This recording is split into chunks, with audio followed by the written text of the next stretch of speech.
we're live. Good evening, ladies and gentlemen. Welcome to Horror Hobby Nation podcast. I mean, you said paranormal then. Podcast. Tonight I have Rezneck with me from America. Do you know what? I'm not even going to bother introduce this guy. He can tell you everything. There is that much that I've learned in the last this week alone actually, because we spoke that 3.5 hour convo, didn't we, about Texas Blue, which we'll talk about later on. So yeah, I'm just going to let Rezneck tell you about his background, the teams he's involved with, other people he's involved with, because yeah, it's going to be like an encyclopedia. I'm just going to sit here for the next hour and just go, yeah. So over to you then, Bez. Well, good evening, everyone. And John Paul, thanks for having me on. No worries. I'm a paranormal investigator, cryptid investigator with the team Cryptids and Nominees in the Paranormal Society, otherwise known as Wisconsin CAPS. I'm also a member of the Stockbridge Muncie Tribe, Band of Mohicans. Yes, there are still Mohicans left in the world. It's not like the book had said, we're still here. Basically, a little bit about what's going on here. I've been in the paranormal world here pretty much my whole life. Both my parents were ministers in the spiritualist religion, so I grew up in the church, knowing of the spirits, knowing of psychic abilities and stuff like that. I also am a co-host for the show Red Road Paranormal with Christina Bloom, and where we talk a little bit about the Native American culture and lore and the paranormal and supernatural, along with some of the teachings of the native ways over here. So that's me in a nutshell. Oh, I was expecting an hour, mate. That was 3 minutes. Oh, come on now. Oh, and there was me bigging you up, eh? Hey. So obviously, like Rez said, he's into he does the native side of things. So this is going to be a bit of a different interview as such. For me, we'll get onto the Texas Blue later, but I want to know more about your rituals, your beliefs within the paranormal from because like you said, you're part of a tribe. Yep. So it's more about how you would conduct yourself differently to how a normal American would. Okay. As such, yeah. Well, first things first, anytime I go off on an investigation, first thing I do before I enter the building or the location, I offer tobacco. I offer tobacco to the spirits, because that's something the Creator gave us to honor each other, honor the Lord and the Creator. And so I give tobacco. I let them know that I'm here to interact with them. I'm here to learn from them. I want to know their stories and what's everything that's going on. And then I go in with respect. And usually that gives me some pretty good results with our investigations and so on and so forth like that. But I also look at different things as far as, being a cryptid investigator. We go out in the woods, we might be looking for Bigfoot. I still take that with me where I give tobacco. I bring an offering to honor the woods and everything that's in the woods, including, Bigfoot, little people, and anything else that might be out there. But you said you're a cryptic investigator. Can you explain, mainly to me, because I'm thick about this, I will be honest. I've learned so much this week regarding cryptic zoology. What exactly do cryptics look for? Exactly. Now, I've heard about the skinwalkers, which we talked about a minute ago. Bigfoot. Yeah. Dogman. What the hell's Dogman? The basic way is basically a dog-like creature that walks bipedal and that is, and reports 6-7 foot tall. Kind of like what you compare to like a werewolf in the movies, but it doesn't shapeshift. Okay. So there's all kinds of cryptids out there, even like the chupacabra. Yeah, You yeah. know, we've talked a little bit about that, where some believe that this Texas blue dog was a chupacabra, which it ain't. We've managed to figure that out. Yeah, Bigfoot's my favorite one to go looking for, because he's actually in a lot of our native cultures. He's in our culture, and it's believed that he is kind of like a brother to us, a guardian of the woods. And that way back when, our culture, our people, our ancestors used to interact with Bigfoot on a normal basis. And so therefore, until something had happened where basically we got divided and they went their way, we went our way. And we kind of left it as that. And it became to be where, well, you don't go mess with him, he don't mess with us, and we coincide peacefully together. So cryptozoology is basically the abnormal. Yeah. Cryptozoology is basically the study of unknown animals or creatures. My team leader for CAPS is an actual cryptozoologist. And that's how I got into the cryptid scene. And we're joining the team. I was big into the paranormal, and then he asked me, well, what do you think about Bigfoot? And I'm like, well, I believe he's there, and I've never really gone looking for him. And he's like, well, how would you like to? And I'm like, I'll try it out. I won't investigate anything. That's just my nature. How do you even start to look for something like Bigfoot? First you start off looking for reports on different areas where he's been sighted, and then you go from there. First time I went out, they took me out to Rhinelander, Wisconsin, where they had reports, and there was some stuff that they've already had experienced up there and had filmed, and basically for a hike through the woods. And when you go through the woods, you're watching, you're listening, you're looking for like tree structures or any kind of footprints, any other kind of signs that aren't normal. You got the tree structures, the X's, stuff like that. And then when you do come across stuff like this, you really got to look closely to make sure it's not man-made, because there are people out there doing stuff like that. Yeah, unfortunately, nothing will change with that. That's what paranormal is. A lot of people that like to do things like that. Yeah. This cryptozoology thing's got me going. It's not just Bigfoot. I'm trying to think. Like I said, Dogman. There was another one that I was intrigued about, and I couldn't remember about what it is. But for me, we don't hear of stuff like that over here. I mean, Yeah. I know somebody thought they saw bloody Bigfoot in Bradley Woods in Grimsby, which I thought was quite funny, Yeah. but it wasn't. It was just some guy dressed up in camo, which I suppose, if you think about it, looking at his eye at the time and everything else, it didn't look like, but you could see his camo quite clearly. But people will believe anything here, trust me, it's a big thing. Everywhere it's like that. You turn the world's ending and they bloody believe you, it's like that. That's human nature. So, obviously, earlier me and Red were talking about the Texas Blue. Now, I don't know if any of you guys have seen pictures of this Texas Blue dog. Hey, whoever you are, got his Facebook user, I hate when he does that. We spoke about the Texas Blue. Now, this is quite interesting because this is the first time I spoke to Rez over the phone about things properly. And we spoke about this Texas Blue. Now, I don't know if anybody's seen the picture of the Texas Blue, but Rez was saying to me that people mistook it for a chupacabra. Now, for me, when we looked at this, bear in mind, this is the first time I ever seen this picture.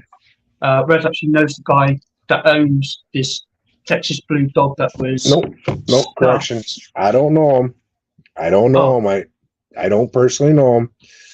It was something that I was watching on a study where it got me interested about this one. Who is it? Something new. I mentioned I know a cryptozoologist who is my team leader who has studied some of this. That would have been it. So yeah, basically, I know somebody said they knew him. I don't know who it was because they said because I mentioned the name straight away, dog, and they went, "Oh yeah, I know whose dog that is. It's so and so." But the dog's been stuffed anyway, guys. Phyllis Canyon is the one that has it stuffed. She's down in Texas, and backstory was she was having some chickens that were getting slaughtered, and they found this body out on the road after a lot of the chickens were slaughtered, and she swore up and down it was a chupacabra. And because it wasn't completely mangled, she had it stuffed to have proof that what she thought was a chupacabra. Yeah. Here, let me see. Now, do you have a picture? Way to bring up a picture? No, I don't. All right, well, here, let's see if this works here. For all those out there, that's the creature we're talking about. That is it. It's horrible looking. Yes, hairless, bright blue eyes. Some of the people that were looking at, it could have been a creature of mange. I've got to look this up on later on, guys. I have to bring up pictures and everything, but I'll see bring it up on mine while Rez talks about it. Yeah, and honestly, when you look at it, I don't know how anyone could think that this creature's a bloodsucker. Myself, the teeth look sharp, but they're blunt. They're all out of whack. The big long snout. To me, that mouth looks like it's meant to tear some stuff up. Like it's going to shred you. So that's let me see if I can get another picture here to show you guys. There's another picture. So this is the dog that they're all about. Those. Yep. That is the whole dog there. There you go. Yep. Right, so they're saying, or people are saying that that's supposed to be a chupacabra. Yeah. But the problem is, for me, when I looked at this with Rez, evening Scott, how you doing, mate? By the way, Scott's from PIH. I had on Saturday. Good lads. So they got this blue dog, and it actually has that's got chupacabra next to it. It's not a chupacabra, right? The problem I have with this dog for 3 reasons. I have a problem with this. It's got 2 sets of ears. Yeah. Inner, and it's got the larger coyote ear for a start. I'm not American, by the way, but this is how I looked at all this. The dog for me is too skinny. Its bone structure around the legs is very strange and odd. Yeah.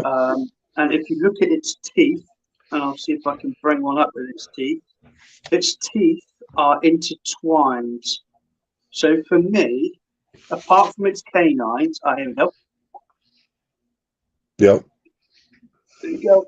So apart from its canines, that can only grab, and its back teeth, which are, I've really got to work out how to use this thing properly, guys, so you guys can see all these pictures properly. Here's the one with the back teeth. There you go. Yeah, there you go. Its teeth are intertwined like a shark. So for me, that's not sucking, that's tearing. Yep. It holds and tears. So they're the 3 things I have. And the fact that its nose, it's got a long nose, isn't it? Like a coyote. Yep. Well, Now, what it is, by the way, but this it is is what I saw in it. It is a crossbreed between a Mexican wolf and a coyote. That's what science has proved that this thing is. They've done some DNA testing. Now, it's odd because these 2 creatures never should have made it. So how it happened, who knows? I gotta admit, it's an ugly dog, granted. It's a weird dog, granted, but it's a fascinating dog. Yep. Just that alone, just to have something like that alone, that person's got that stuff. Its eyes as well, they're so blue. Right. I'd like to see one of these in real life to actually properly examine it. I wouldn't, yeah, but in its own environment, such. Yes. For me, I'd shit myself. You wouldn't know what to do. You wouldn't know.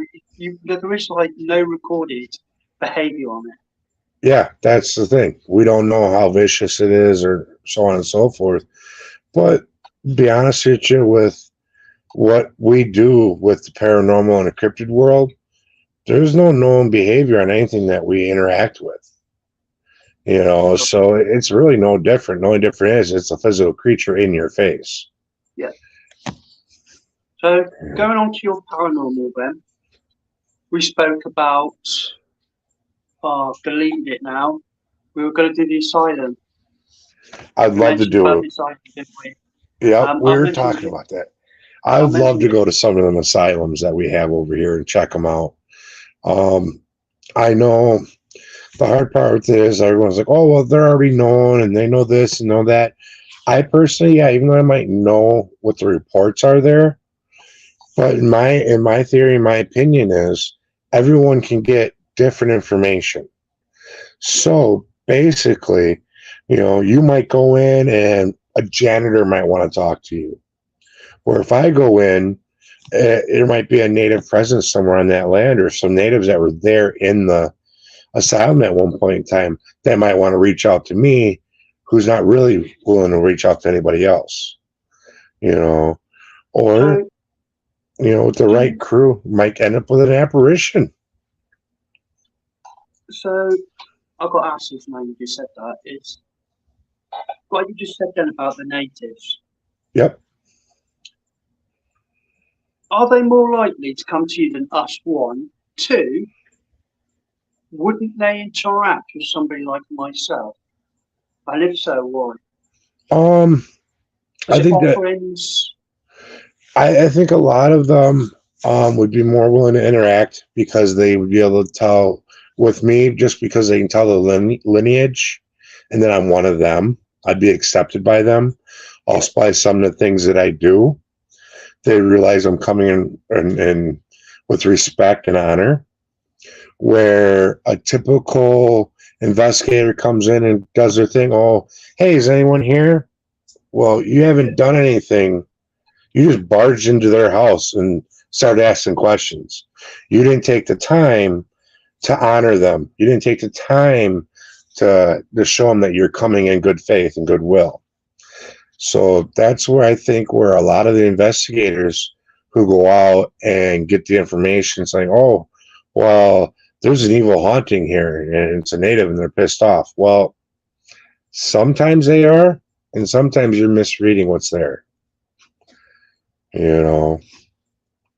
I would love the chance to go out, even like some of these places that people say, oh, it's built on an Indian burial ground. That's why it's haunted.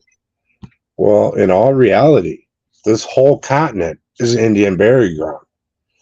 We were the indigenous people here first. So therefore, there's no way to tell where all of our people and our ancestors were buried. So pretty much the whole place is a big burial ground. So you have that energy already there. And now you have someone that is of the same bloodline, that same culture coming in to investigate. In my theory and what I've seen, they're more apt to interact. Now, if you were to come in and do the same things, bring them tobacco, let them know you're there in peace. Let them know you're here to tell their story and to honor them. And be respectful in your investigation. You might get good results on.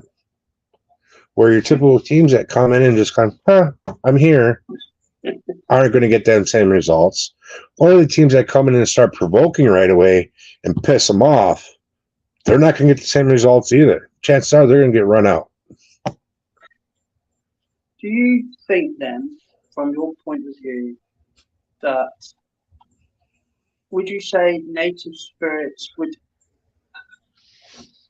got to be careful how they see this wording things,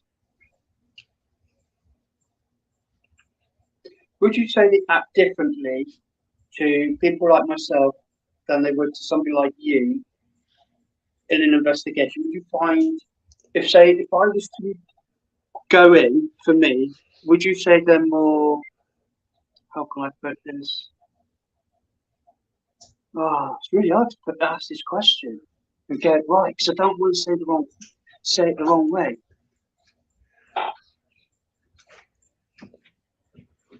Would you say Aboriginal people, Aboriginal, geez, there you go.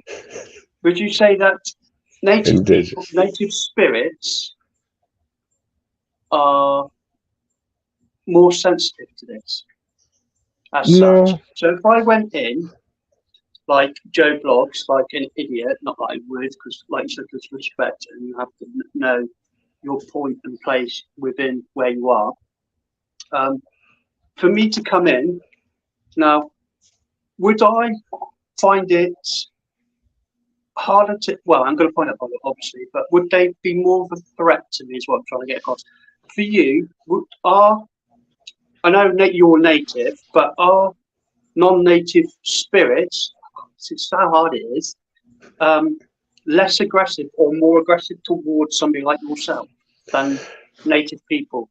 I ask, because I've been to places not through culture as such, but more religion. Mm-hmm. And if you get it wrong, you're getting it drastically wrong and you won't get results. Or it could be the most horrific time of your life and you will get ran out. You know, I've been on the end of that as well. Yep. And I think that example there is like cream of the crop. Basically, I believe if you're getting it wrong, whether it is native or quote unquote non-native spirits, white, whatever you want to classify them as, if you're getting it wrong and you're doing it wrong, and you're going to end up getting chased off or not getting any evidence. They're not going to want to interact with you. But if you're coming in with honor and respect, whether it's native or whether it's, non-native spirits, I believe you have a better chance of getting that evidence and getting that interaction. Okay, but for you personally, on your when you do an investigation, what tends to work best for you with? I'm trying to say which spirit is such, but it's hard to know who you're talking to until you really start going in depth. Yes, it is hard to know what presence you're dealing with. I've had experiences where, you feel the spirit come up to you and stuff like that, and you're kind of curious about what it is.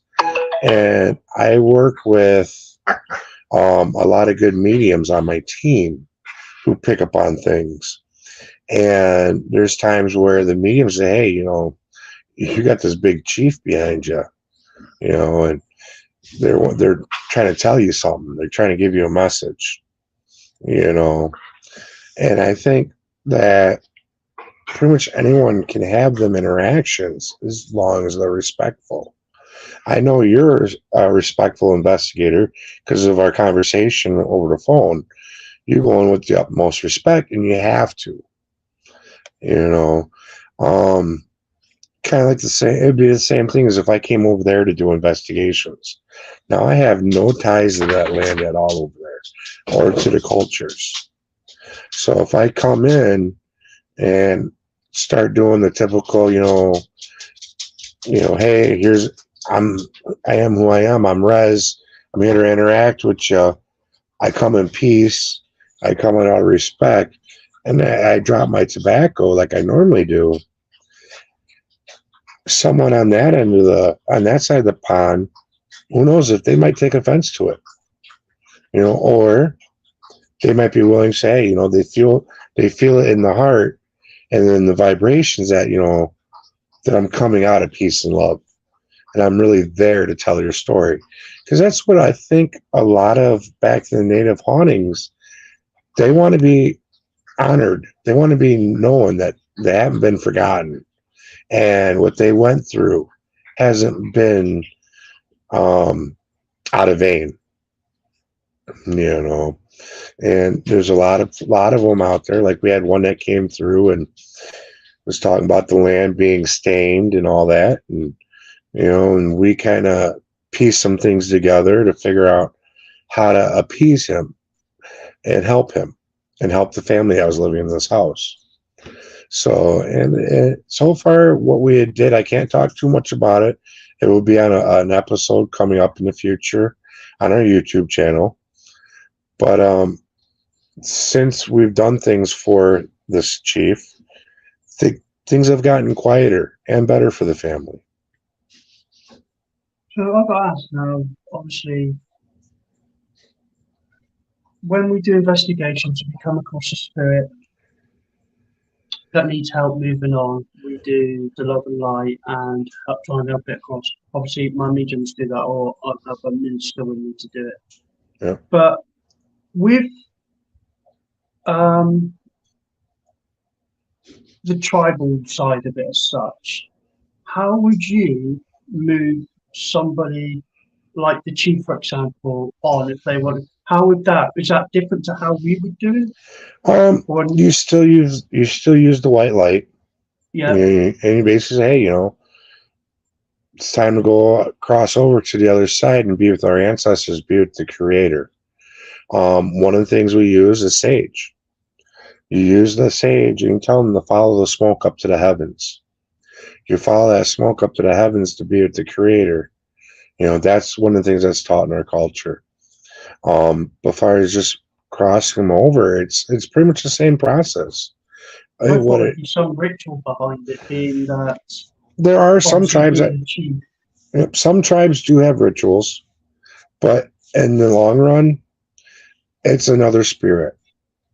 It's another soul. And I believe that once you cross over, that and you're on that spirit plane, whatever the method it's used, as long as it's done out of love and with the Creator, that it helps. And if they're ready to cross over, then they will. But if they feel there's stuff that's left on this plane still needs to be done, then they're not going to go anywhere, no matter what you do. You might kick them out of the house for a little while or something like that, but they're going to come right back in eventually. So, doing an investigation for you, has there been a time when you thought you were over your head at all at any given moment, or out of your depth? No, I haven't come into that where I'm over my head, or I'm still waiting for, as I call it, my oh shit moment. Where I actually look and go, all right, what do I do now? That's what I'm waiting for. I know one day it's going to happen. It happens to all of us. But with the way I grew up and the things I've experienced my entire life prior to joining a team, the normal day-to-day routines and things that happen on investigations, it's normal. As an investigator, you tell me there's a dark entity down in the basement, guess where I'm going first? I'm going downstairs. I'm going down there to see. And for a lack of a better phrase, I'm going to go play. This is what I find enjoyable. I'm going to go down there. I'm going to interact with them. I'm going to see why it's negative, why it's pissed off, what's going on, and see if I can help. And if it's just some grumpy old bastard that's there because, he's got nowhere better to be, move him on. Yeah. If it turns out, I was going to say, if it turns out to be something truly evil or negative, then we're going to go into the textbooks and see what we can do to help. Play with it. I don't want to use the word demonic because I just think. Yeah, that term is so overused. Have you ever come across I'm going to use a dark entity is the words I'm going to use for this, where you actually had to deal full on with I've been in situations where I've seen things thrown. Been in a situation where I watched a friend of mine at 3 o'clock in the morning get booted off the sofa, get up, look at me, and go, "What?" Or fall Yeah. asleep again. So, and he was actually the minister that was about to do this ritual, and I was like, "Ah, Christ, what chance have I got if he got thrown off?" Um, so I've seen and I've witnessed stuff like that. I've seen how it destroys people's lives. Have you come across that entity yet? No, I haven't. Oh, I you're haven't gonna live yet, on that, but I've been preparing all along. have you? Both along with the studies. I've taken a course in Demonology 101 through Jeremy Leonard, Cajun demonologist. I've done a lot of reading over the years into different demonologist books, and I've also managed to keep my faith strong. So with all that, knowing the experiences I've had my entire life, when that day comes, I'll be ready for spiritual warfare. You know, I've talked to I talked to a demonologist once. I've talked to a minister and a priest, and I've asked all three of them the same question.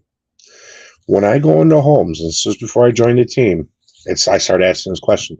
When I go into a home and I feel like there's something negative there, and it's always staying 2, 3 steps ahead of me, and it won't interact with me, why is that?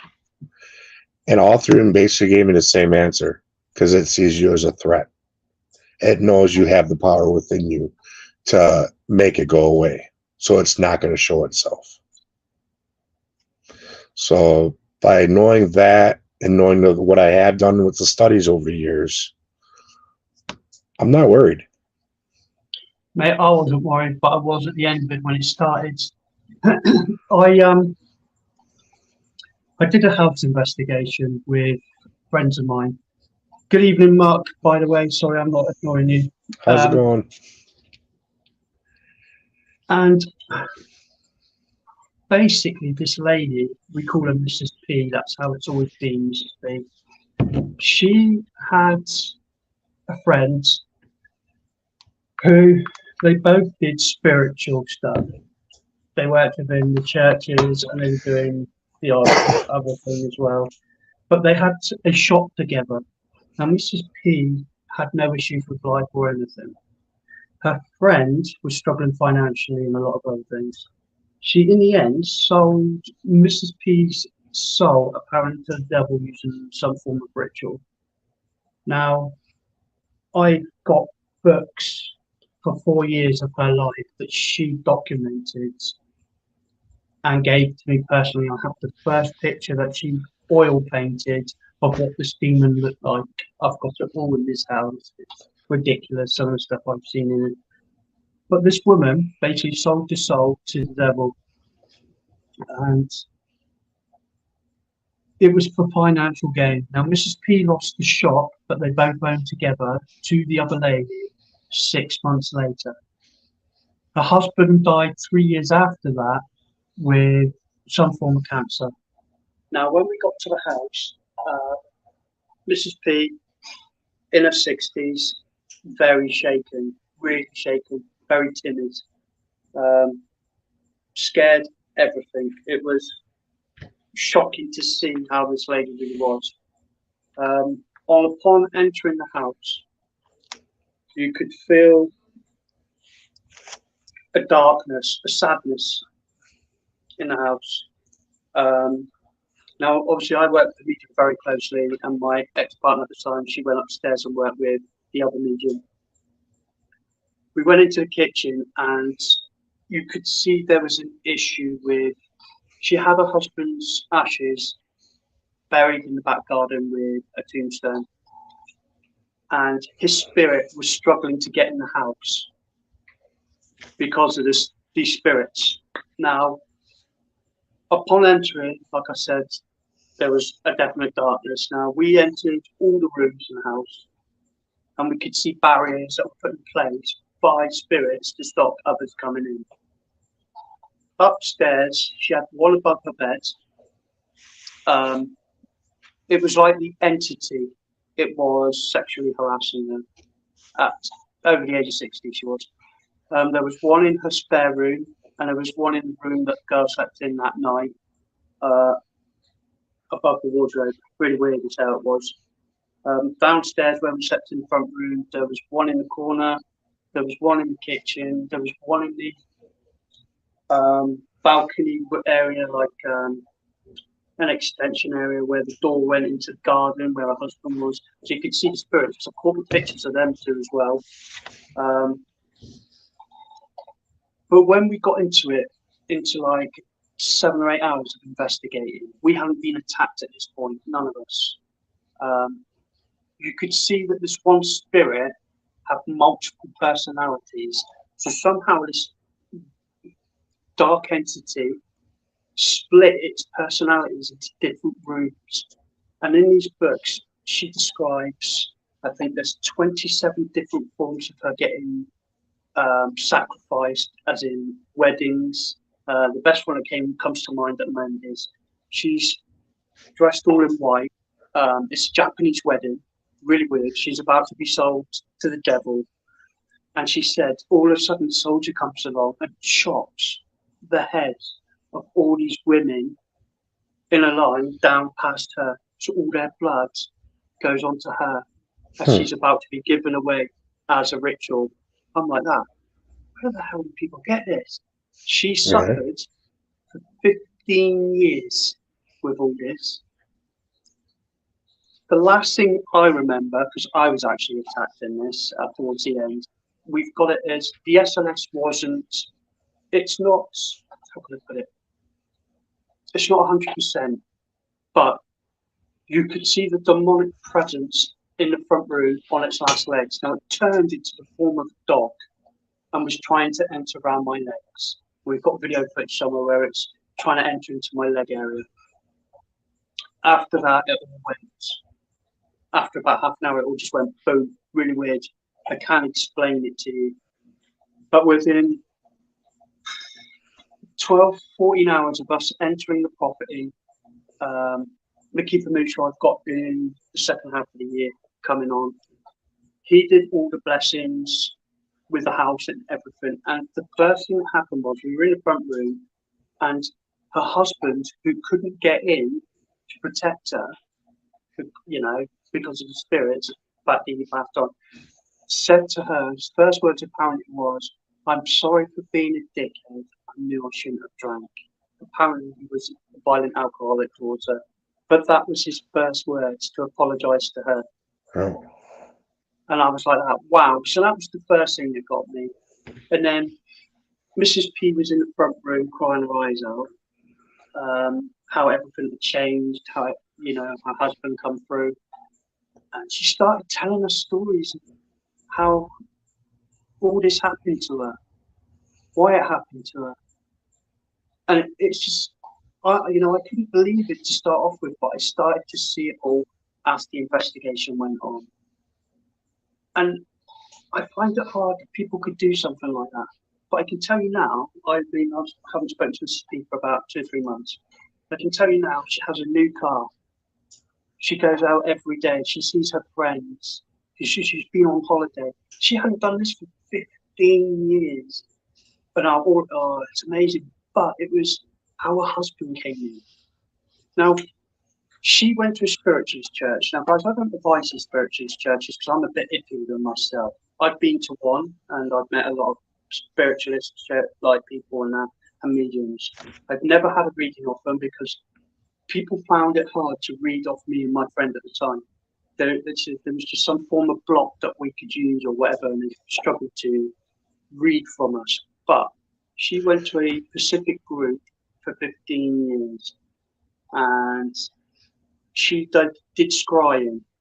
And unfortunately, she wasn't taught how to protect herself properly when opening the mirror when scrying. Now, obviously, there was a picture I took, and it does look like the Texas blue eyes, which is why I'm mentioning this. But I didn't know this in the window, and I do have the picture somewhere, and I'll have to dig it out for you guys. But she wasn't taught proper protection. She wasn't taught how to open it properly. And then she went for help of these people, and these people told her to basically F off, deal with it yourself. Guys, if you don't know what you're dealing with, don't bloody dabble in it. But Exactly.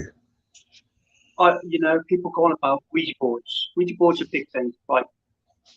Ouija boards were made by Hasbro in the early 50s, 60s, I believe it was. And they were made for children. They are a child's toy. Now, Well, for me... They were around long before Hasbro got into it. Really? Yes, they were. I need to read up on it properly. But when I started researching it, they said that Hasbro were the first ones to bring them out. And they were the first ones to mass produce them for children. I believe back in the day, they also turned former witch boards or talking boards. All right, yeah. And they were used to speak with the spirit. But the thing is, you got to remember, with everything you do when you're interacting with the other side, is you have to know how to shut it down. They say when you use them Ouija boards, and you don't say goodbye, you're not closing the circle, and that leaves an open portal. All right, screening. If you don't know what you're doing and you don't shut it down properly, you're leaving that open portal. So that's. And as far as the comment about the spiritualist churches, I don't know how they are over there. I can only speak about the ones that I've interacted with over here. I'm actually a member of the Independent Spiritualist Association in the United States of America. And the thing is, one of the things that's taught is that, when it comes to mediumship, the spiritualist church is about spirit communication through forms of mediumship. The spiritualist religion is not only a philosophy, it's a science, and it's a religion. They investigate their own information on what comes through. Another thing I've been taught is that the brighter your light shines, darkness can't stand in that light. So if you stay positive and you walk the good walk, darkness can't surround itself to you. And when it comes to attachments, the attachments cannot attach to you or possess you unless you give it a right. You have to give it a right to do it. And that right, it has to be like an invite or acceptance of something that's been set up already, like someone's mirror. You see a mirror out in the driveway, someone's throwing it away or giving it away. You don't know if a ritual's been done in that mirror. And if it has been, and you take that mirror and you take it home with you, you've just brought that into your home. Or if a home has, any kind of rituals done in it prior to you buying it, well, you just gave it the right by buying that house. You bought everything that's there, lock, stock, and barrel. It's not like, it's not like you're walking down the street and negativity goes, ooh, I want this guy, It's the only time that you start seeing something similar to that is those of us that are in this field and have done something to piss them off or to fight them in one way or another. I don't know about this, but you might, mate. But Melody, see, I've got on my phone, so I've got all your names up now. Just put, look what happened in the case of San Pedro haunting the ghost. Said, you look like my murderer. And through the levitated, Jeff wished to cross the room, slammed against the wall. Mate, do you know what this is? I don't actually know about this. I need to read this one I don't know about. I read somewhere about two investigators in America were investigating somewhere. And apparently he turned and killed her and then killed himself. I don't know where it is exactly, but do you honestly think if you're going to get it wrong, that something like that could happen? Yeah, I've anything's read, possible. I mean, for me, right, and I've got to ask this because obviously I can get depth with you as proper with this, is if you became, how can I put this? If you became a vessel for a spirit that went wrong, do you think it would happen? Mm, if you're a vessel for spirit, I don't think. If you're a vessel for spirit, honestly, I don't think you're gonna let that negativity or that darkness by you. You'd be able to feel the difference. Because I've struggled with a lot of investigators. Now, we all know that we can bring stuff through, and Yeah. I've heard of a few people doing exorcisms via doctors, mediums, and my friend Ricky Belushi's he's an exorcist and everything else that he does within his field when I work with him. I'm just curious if you had one person who was, I don't want to say possessed, is whether you think they would have the capability to turn on people like that. I mean, I'd like to see, I mean, I've never seen a possession myself, but I would like to see how a spirit would use the human body. Well, the spirit can use the human body when you're a trance medium. When you go into Yeah, a trance, and when I've you seen go that, into that's that brilliant. trance, the spirit's coming in and talking through you. And it has as much power as the medium is allowing them to have. So when it comes to possession, it's going to break you down.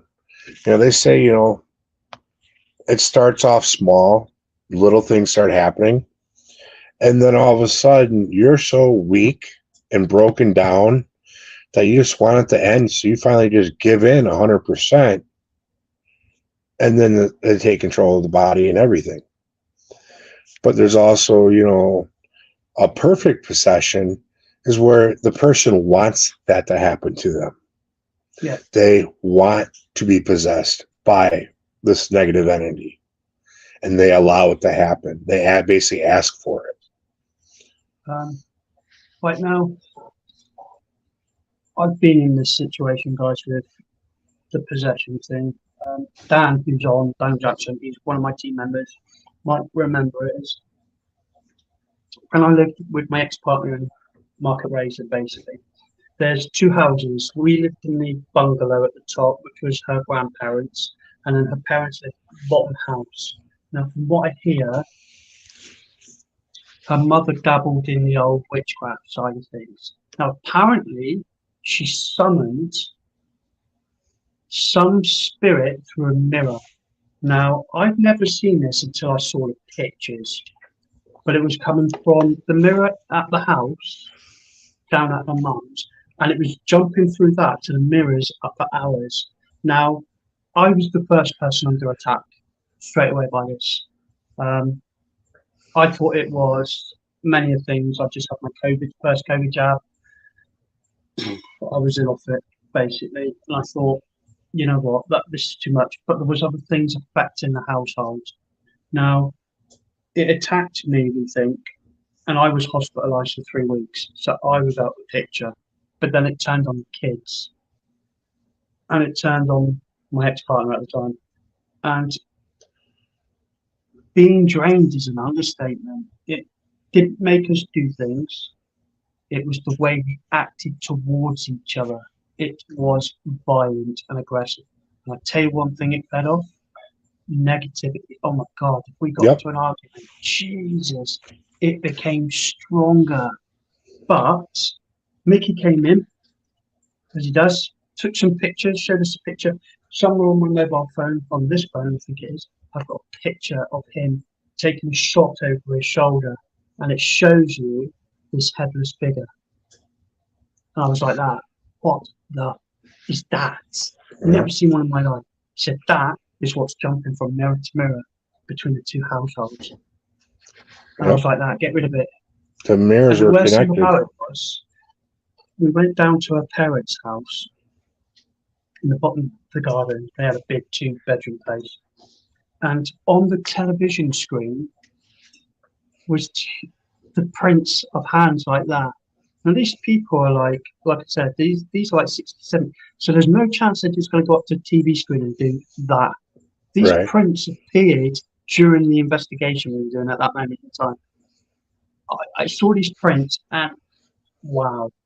I was like, what the? Never seen anything like it. So I've seen things like that. Yep. But from I've been involved where it's gone for years as such. It's just weird. Obviously, Melanie's foot. It was the San Pedro haunting. This very famous haunting. A man was hanged by a ghost. Okay. That's interesting. That do you is. think that's his? Do you think that's the guy's mind? Thank you, Melody, by the way, for sending that.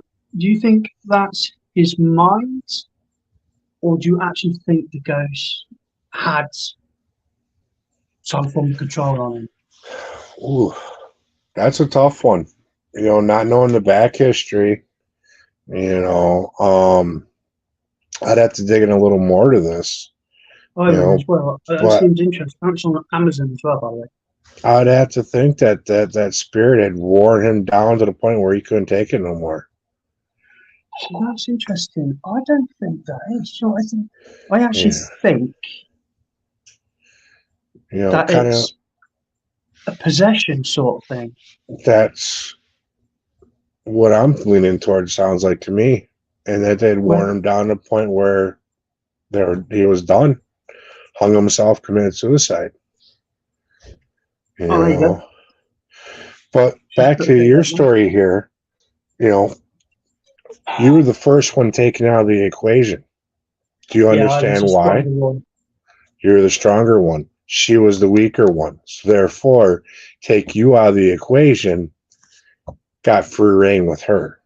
Yeah, I knew that straight away. As soon as I was out the house, you would not believe everything lifted. It was like being on holiday. I felt so different. But to come back in afterwards, knowing it was still there, I mean, we got pictures of it everywhere in that house. It was nasty. We saw spirits that we shouldn't have seen during that. Now, I'm not going to lie, her grandmother who passed on and her grandfather, they cohabit with us in the bungalow. Yeah. I've watched door handles go down like that, clear as day, and flick back up. I've seen things happen that fascinate me more than scare me. But when this thing came into the house, wow. You could feel the difference. Oh, Jesus, mate, I was walking the corridors at 3 o'clock in the morning. It wasn't just a case of, how you can't see it, so you can't fight it. You can't just get the sage out because you don't know how strong it is and you don't know what it is. No. It was when Mickey took the picture, did I start realizing, and the fingerprints, the handprints on the TV screen, did I start to realize, this is dangerous. What we didn't know at the time is the houses are built on, I'm going to love this, if I've got it right, ancient burial grounds, and there was over 500 souls, Mickey quoted, alone, wandering where we lived.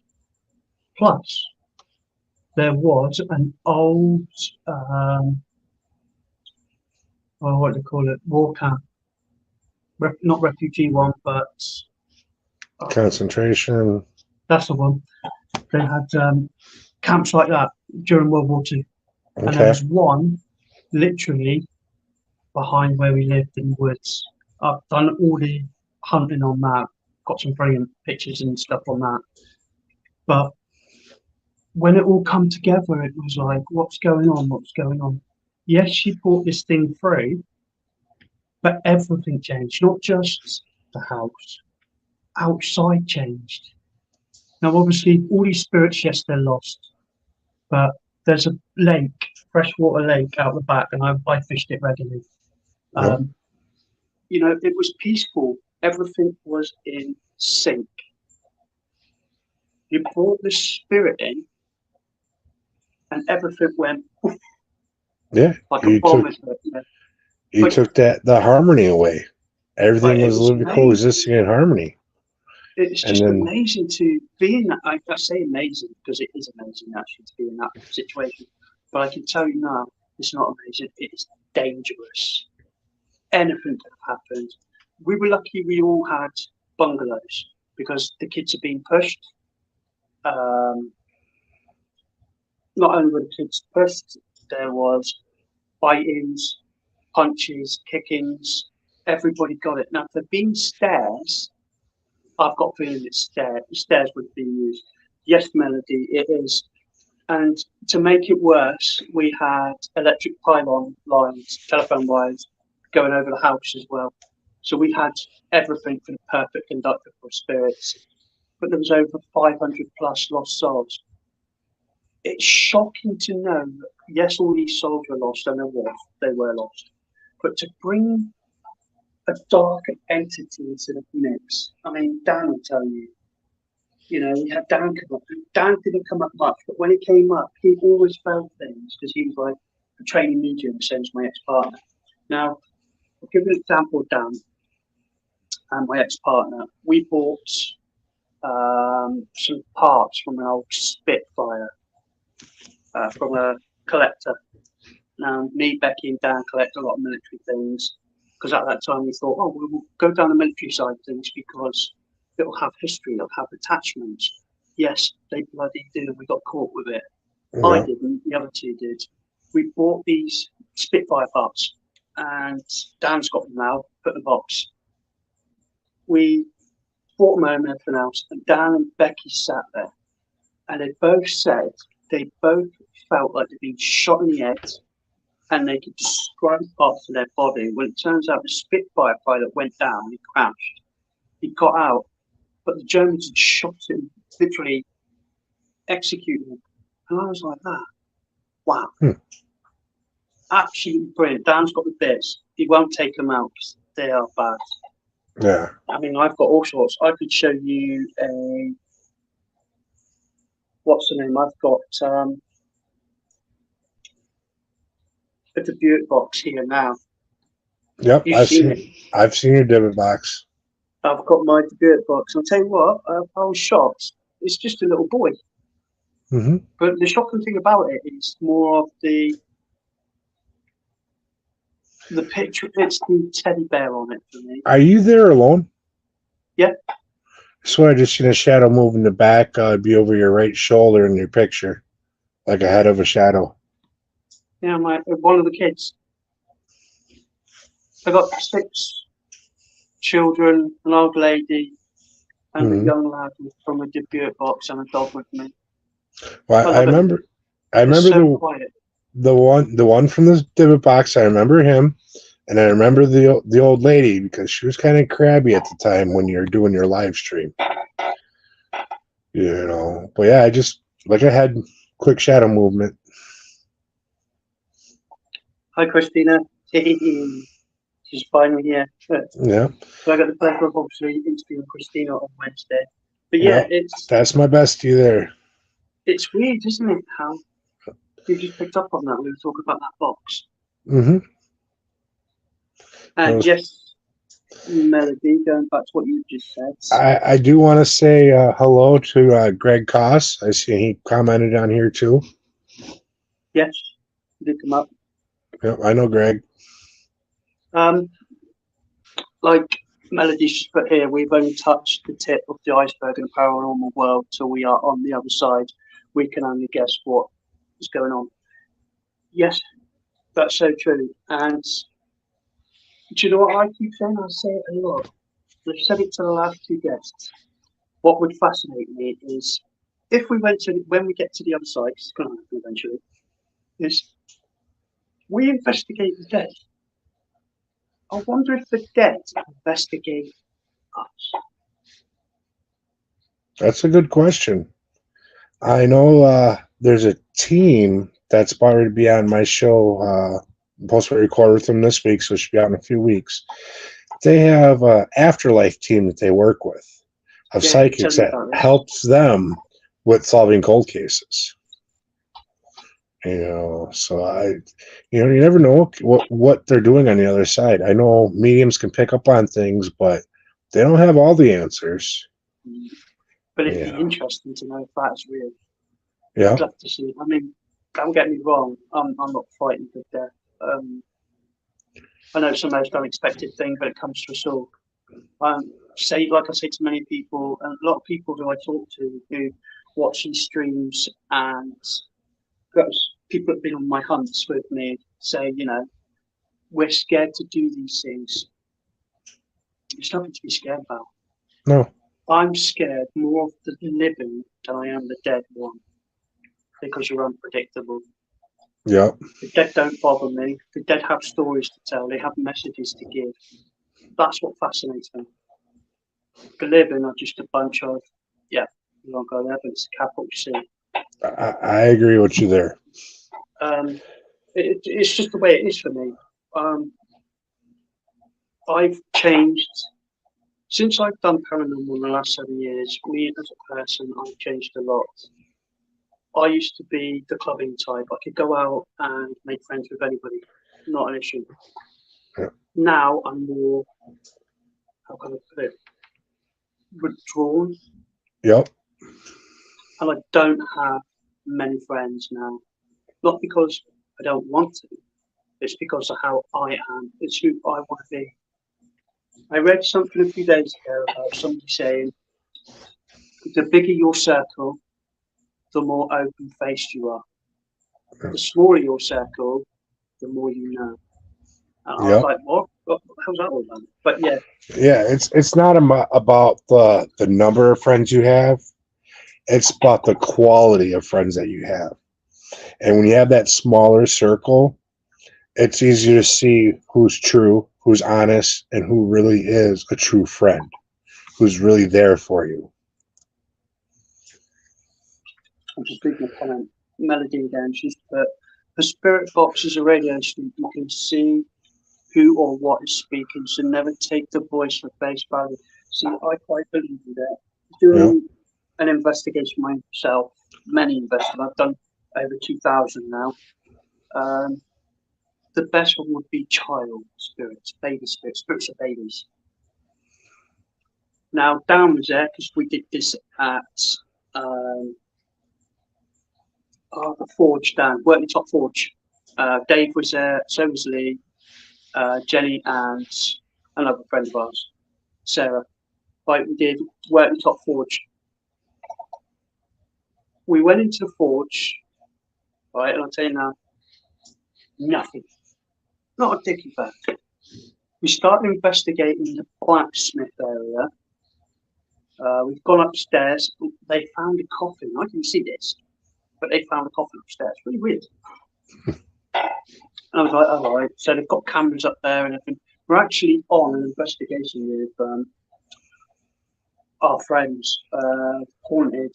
They'll kill me because I forgot the second part of their team.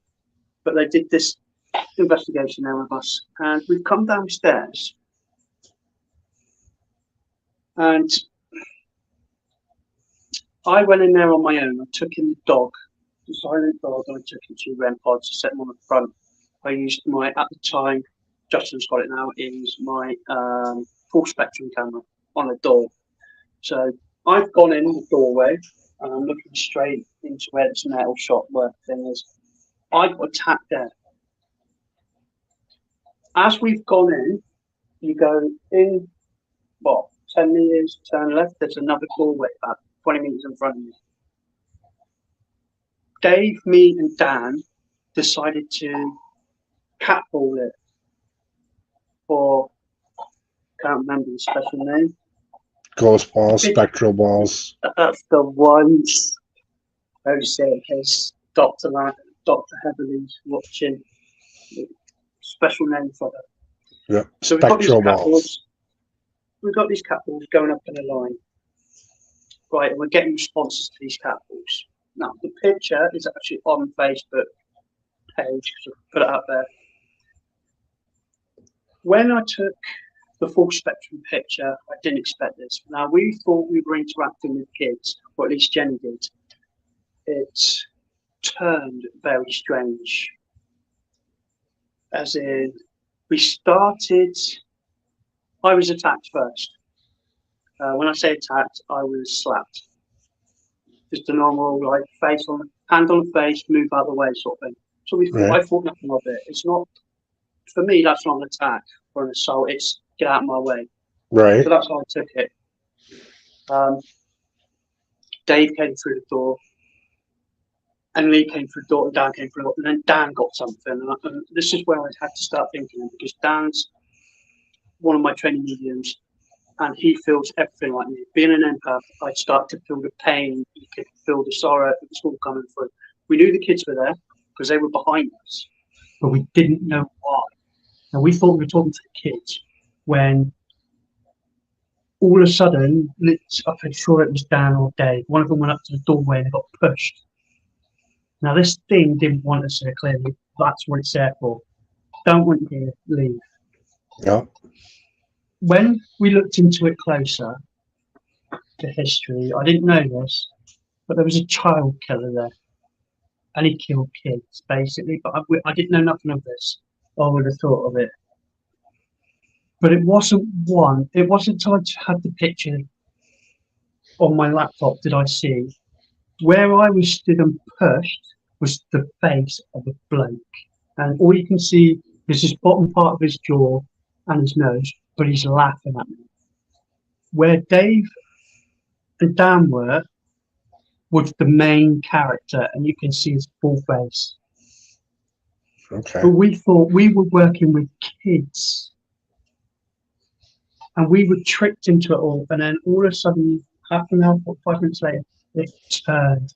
The energy, we all said, as soon as I went in there, I said to everyone, somebody's been in here and done something like that. It was like turning a light bulb off. Yeah.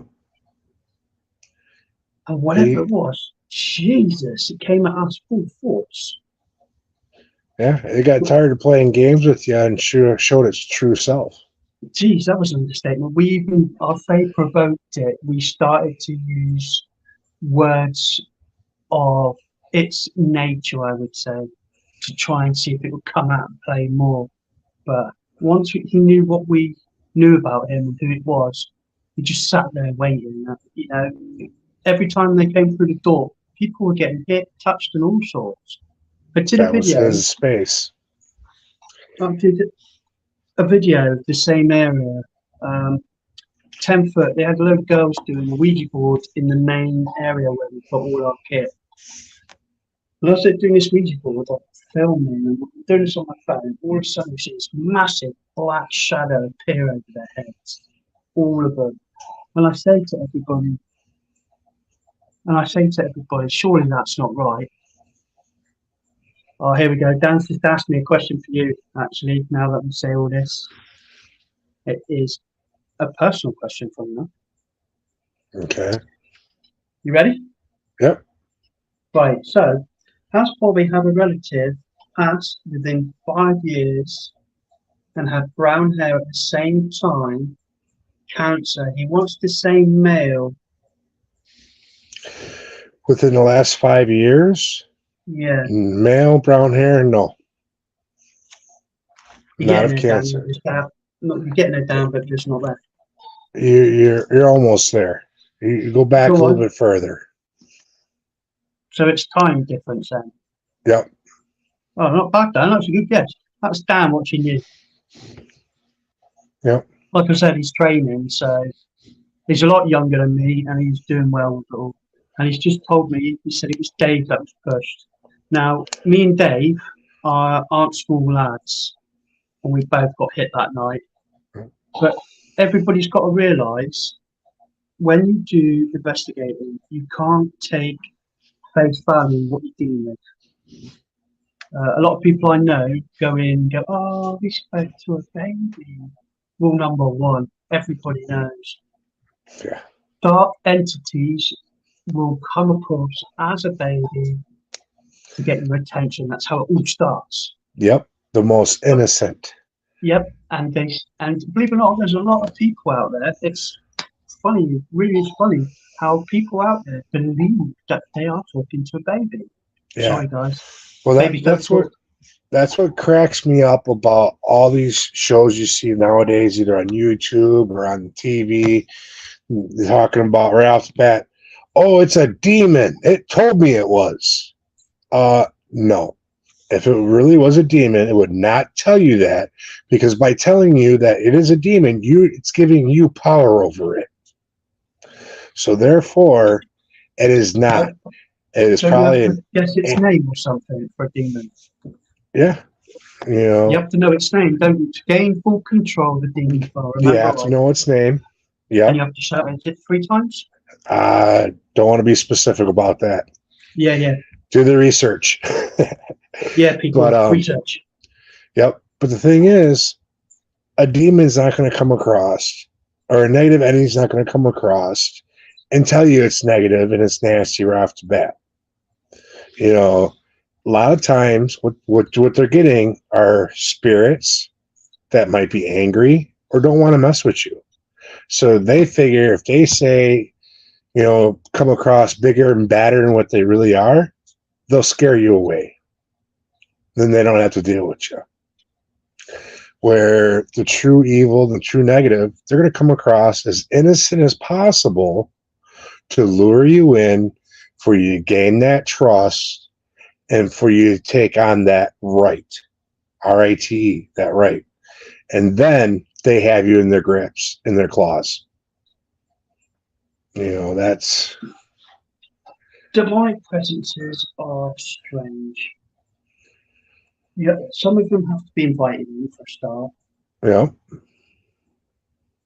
But like you said, teams nowadays, it's frightening actually to know that people actually do this.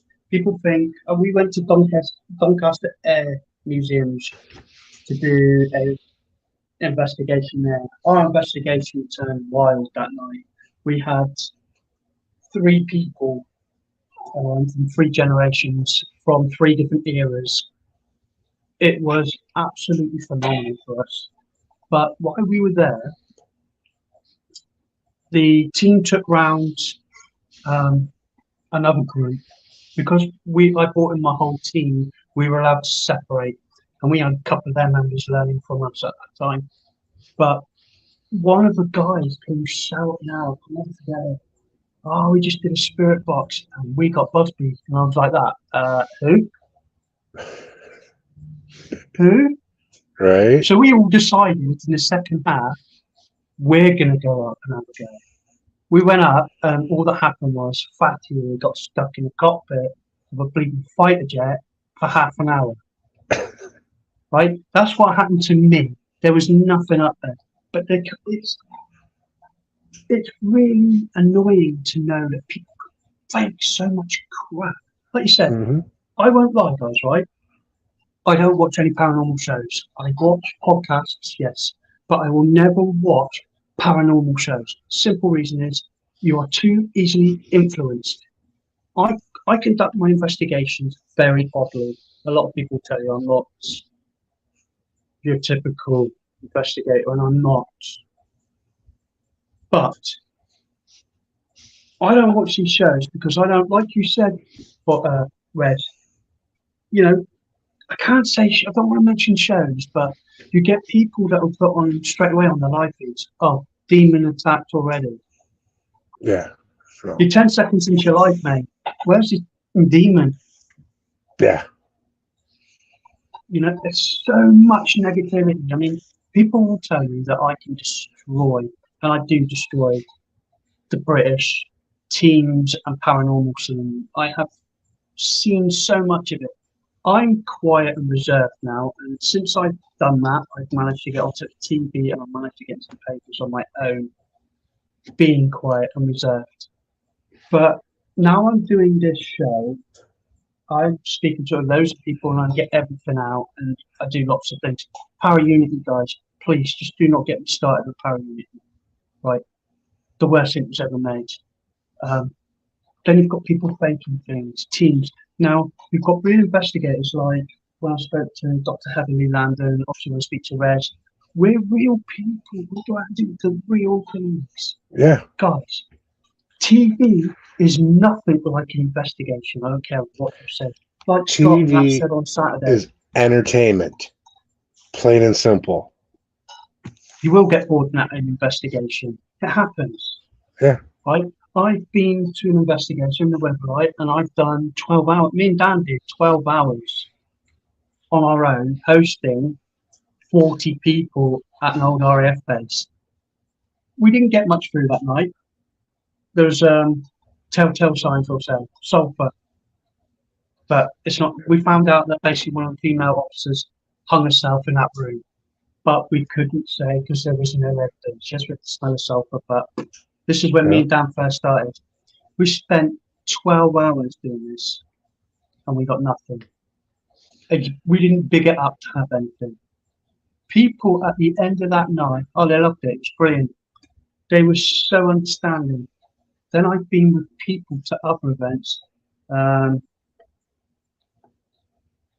where they disappear, do their own thing, and they think, oh, I've got this, I've got that. This is real. This is what we've got, and I'll show you. And I actually show to my team, and most of us look at them and say, "Go, you can't do that. You just cannot do that." Like I said, I've got pictures. I don't need to big it up. Reg, you've seen. Yeah. I just wish people would be more honest within the field with it all. Oh, there you go, Rez, about that one we were talking about by Melody. She's put the San Pedro, and in my case, it's all backed up by scientists and professionals and history. That's good. Cool. So that'll be worth looking into. I might bring Melody on if she don't mind about that. But our fields are hard enough as it is. We deal with some horrific things. You know, you having your heritage more than anything, I would think you've seen a lot of things that you don't need to see. With my heritage, I've seen a lot, but also with the fact that, I've studied to be a medium to unlock them abilities. So I pick up on a little bit of this and a little bit of that, and just the day-to-day life, what I've seen, it's a tough one, and the thing that gets me the worst about these people that want to come out and do what we do, they all think it's all just fun and games. And it's not. This is something serious. And it needs to be taken in a serious light. Yeah, we might have a good time, we might laugh and giggle, but it boils down to we're there to do research. Where a lot of these teams, they're going in and doing these things, they're doing for shits and giggles. Yeah, they're doing it for fun. Well, yeah. What are you doing about the spirits that are there? Are you offering them a chance to cross over? Are you honoring them? Are you telling their story? Are you doing anything for them? Or are you just there for your own pleasure? And I think that's a big issue right now. Everybody's trying to jump on the paranormal bandwagon for their 15 minutes of fame, hoping that they'll get a video that they can go viral with. But what have you done to help? And are you causing more drama than anything else by what you're doing? Totally. People don't get it, man. It's like for the UK, it's really hard for us as paranormal investigators. Over the 7 years I've been doing this, obviously I've ran an events company for 3 of those years. It's for me now. It's money, so there's no point doing paid events because they're over, as I would say, over farmed, and you can't get monkeys to perform if they're not interested. Right. That's how you've got to look at it. Paid events. Now, unfortunately, on abandoned buildings, we don't have the same laws as you guys do over there. Or as I was talking to somebody else, we're allowed to go on to abandoned locations or places that are locked up. It's just a civil matter for us. But these places are now being closed and knocked down. We're losing a lot of our heritage, especially our military heritage. It's all being knocked down, converted into other places. It's ridiculous. So we're struggling as investigators now to start investigating places. It's got that bad, I'm not going to lie, that I've actually had to go to a friend of mine who's a full 100% urban explorer because they get houses, they find houses and all that sort of thing. I've had to go to him to start looking at locations. And obviously they're all intrigued about what I do, but we're struggling now with it all. And it's because people don't have respect that we're losing these places. Arson attacks is the biggest one. Well, what's going to happen is now these places that are being basically turned into new locations, if something was attached to the land there, not the building, it's still going to be there with this new building going up. So you still have your paranormal activity. And as an investigator, chances are, if you have a reputable reputation and you're able to document what's going on previously, you might have an opportunity to go into these locations when they're new and see if it's the same stuff that's going on. If they're experiencing the same hauntings, I guess you would say. I have a question going back to your heritage as such. In America, I don't know what happens, it's not curious with it is. When you have an ancient burial ground or site, I'll say, but there's plans to build on it, do you guys not have any way that you can prevent that from happening with it all, or do they have laws? Yes, now there's laws actually on that. Native American burial sites are protected now, where you can't go in there, you can't go in and dig, you can't go and probe them, you can't build on them. And just like one of the locations that is down in the southern part of the state by us, Broadhead Manor, it's an old schoolhouse, but on one of the far corners of it, there's an actual Native American burial mound there that cannot be touched, messed with, or anything done with because it's a protected site. That's good. So yeah. Because I know that for me, if that was my heritage or my lineage, I would want to have a voice for them, if you know what I mean. We have enough problems where, let's be honest, we don't leave the dead alone as it is. Well, we actually had somebody on our podcast one day, and that's what he does. He takes care of them and documents these effigy mounds, burial mounds, however you want to classify them as.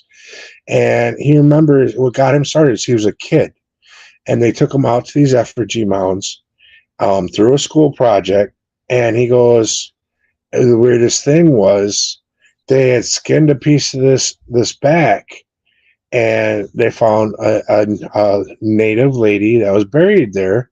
So they put a piece of plexiglass over the top and basically turned it into a sideshow. Basically, and to him, right as a kid, he's like, this ain't right. It intrigued him, but he's like, it's not right. this corpse of this woman is now on display here in the mound.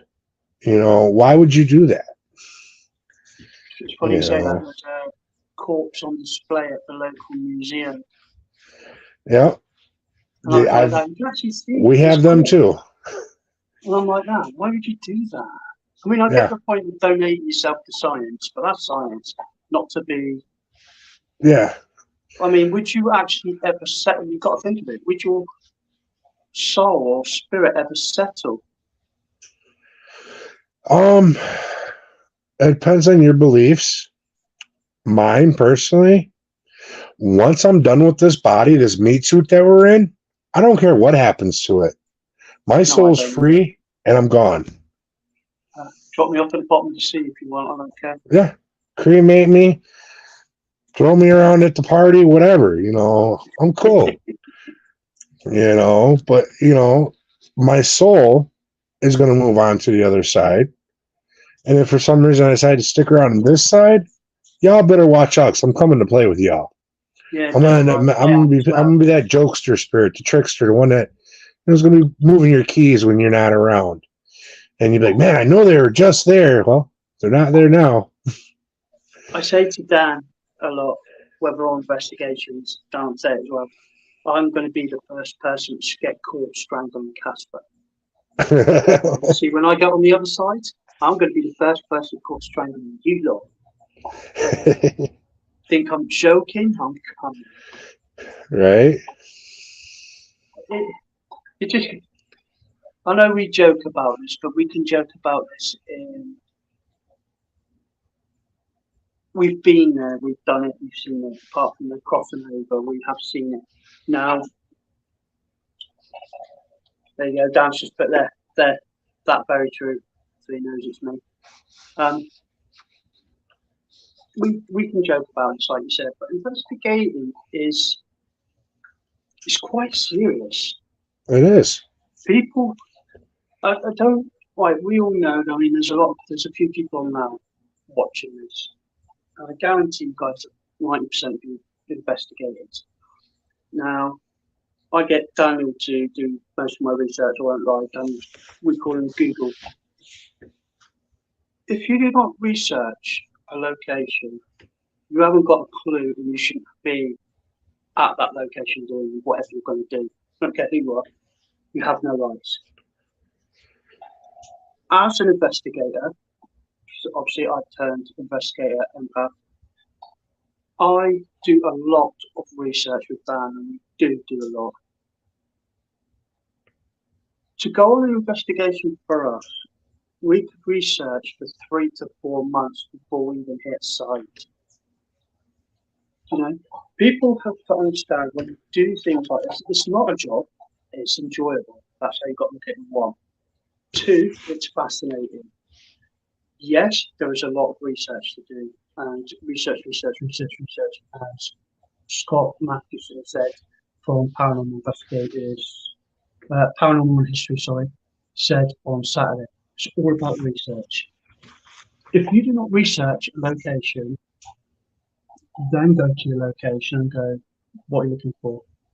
You're just going to turn up to a place which 90% people do, and I've seen it so many times, and you are going to look for what you've heard. I'm not being funny, guys, but if you're going to look for one particular spirit, you're doing this all wrong. Because I tell you now, you're missing the good bits. Yeah. When I first did my first ever investigation, it was February 2018, 20th of February. It was 3 o'clock in the morning and it was snowing. I had a EVP, a pencil, piece of paper, and my camp on my phone. That's all I had. 3 o'clock in the morning.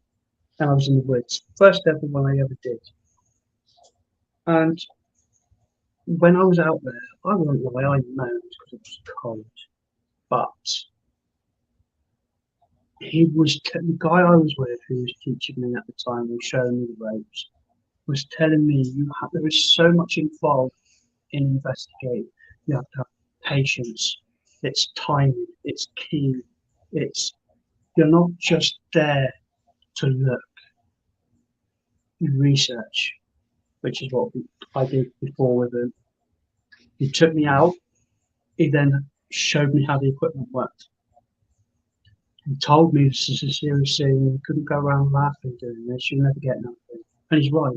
Yes, we all laugh between teams, and when we go out, I tell you now, I go out with quite a few teams, and I'm the first one to take the mic.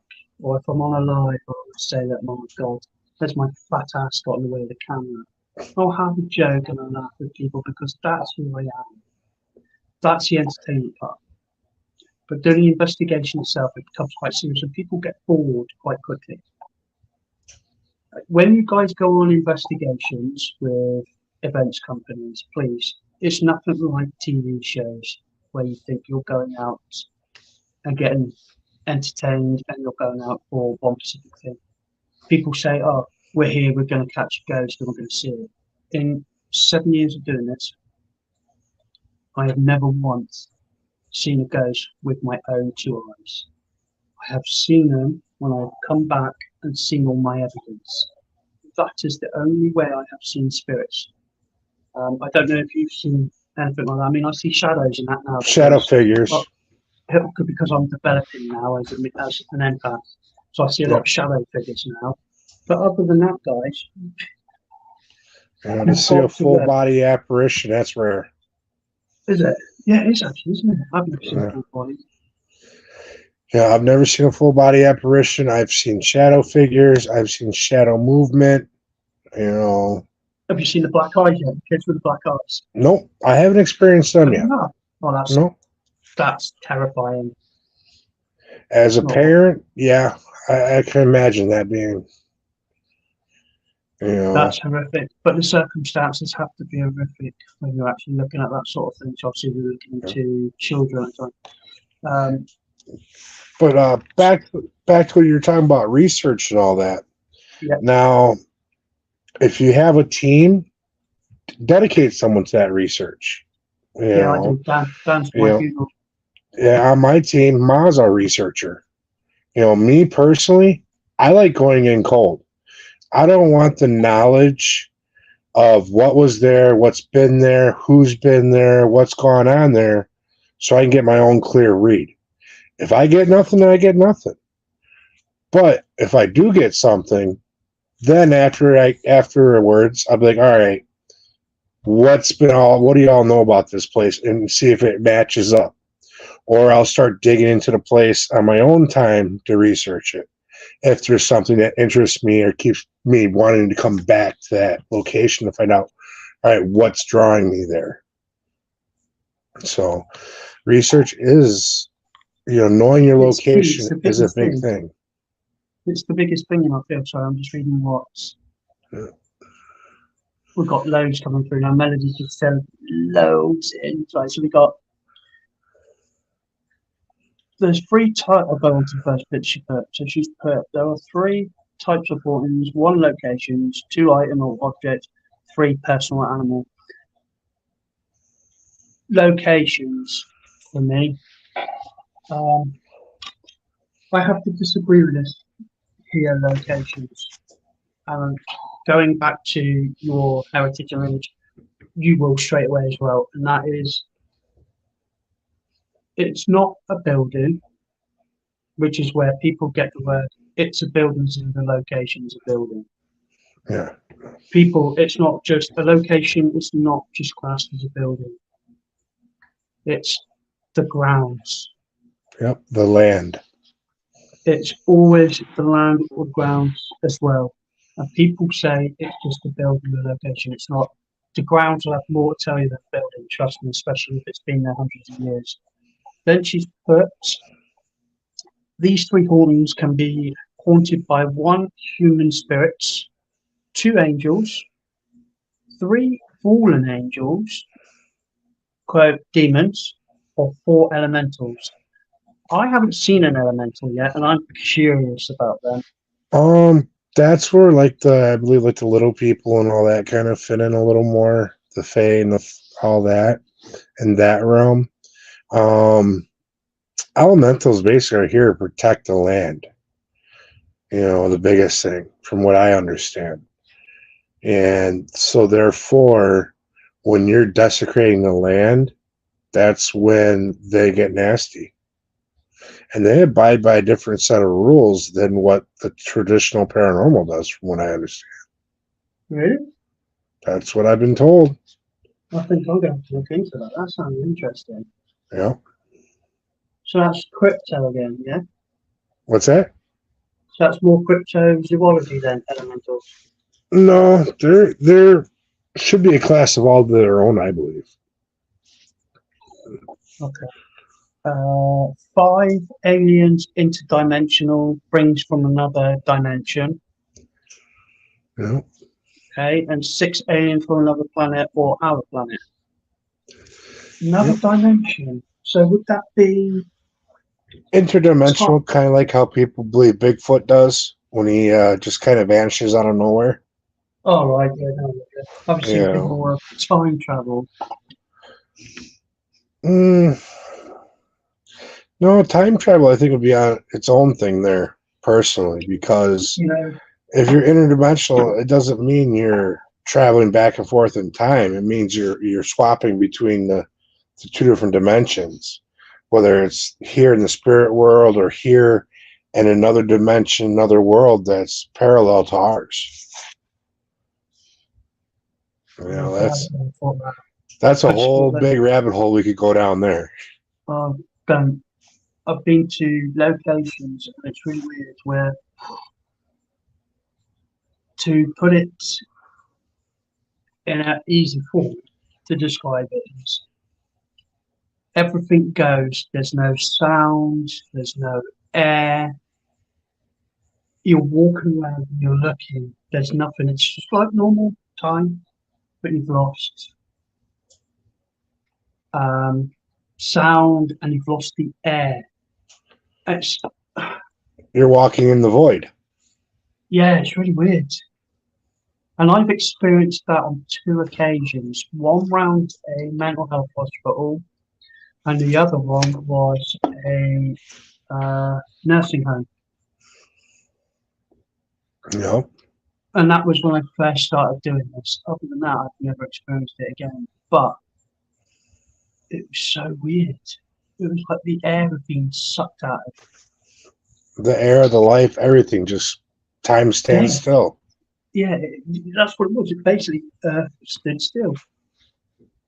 Christine's just put, I like the void. Good, because I can talk to you about it on Wednesday then. She's a wealth of knowledge on a lot of different things. That's, for me, that's the only time I would say that I've ever experienced, how can I put it, a crossover. And I don't want to be, yeah, it's definitely that. Hang on a minute, that's interesting. So she mentions aliens. What's your thoughts on aliens? Oh, now this is interesting. I believe there's life out there. There has to be. I don't care what you say. There has to be life out there. I've never seen or witnessed aliens or UFO sightings or anything like that. But I will say there has to be another form of life out there. I mean, we can't be the only idiots on one planet. I believe the same way. It's just not happening. But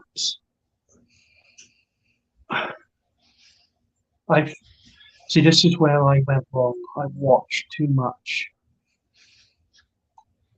And it became more of it becomes a fast. See, that's the problem. You've watched too much of something and it becomes an addiction. It becomes a fascination. It takes over your life. And it's not what it really is. Yeah, I believe in aliens. There has to be life out there. I've never seen one. I've never witnessed it, but I do know my team have. At one point, it was way back, early Dales. Dan might be now. I don't know. I was looking at what was strobe lights. I said this on Saturday as well. I thought they were strobe lights. I saw strobe lights going in the sky because there was a club in Grimsby. That's how close we were. But they said that there's all of them, all the teams, so there was a good 6 or 7 of them there, said that these lights shot down to about 20, 30 foot above their heads. And they saw all of it.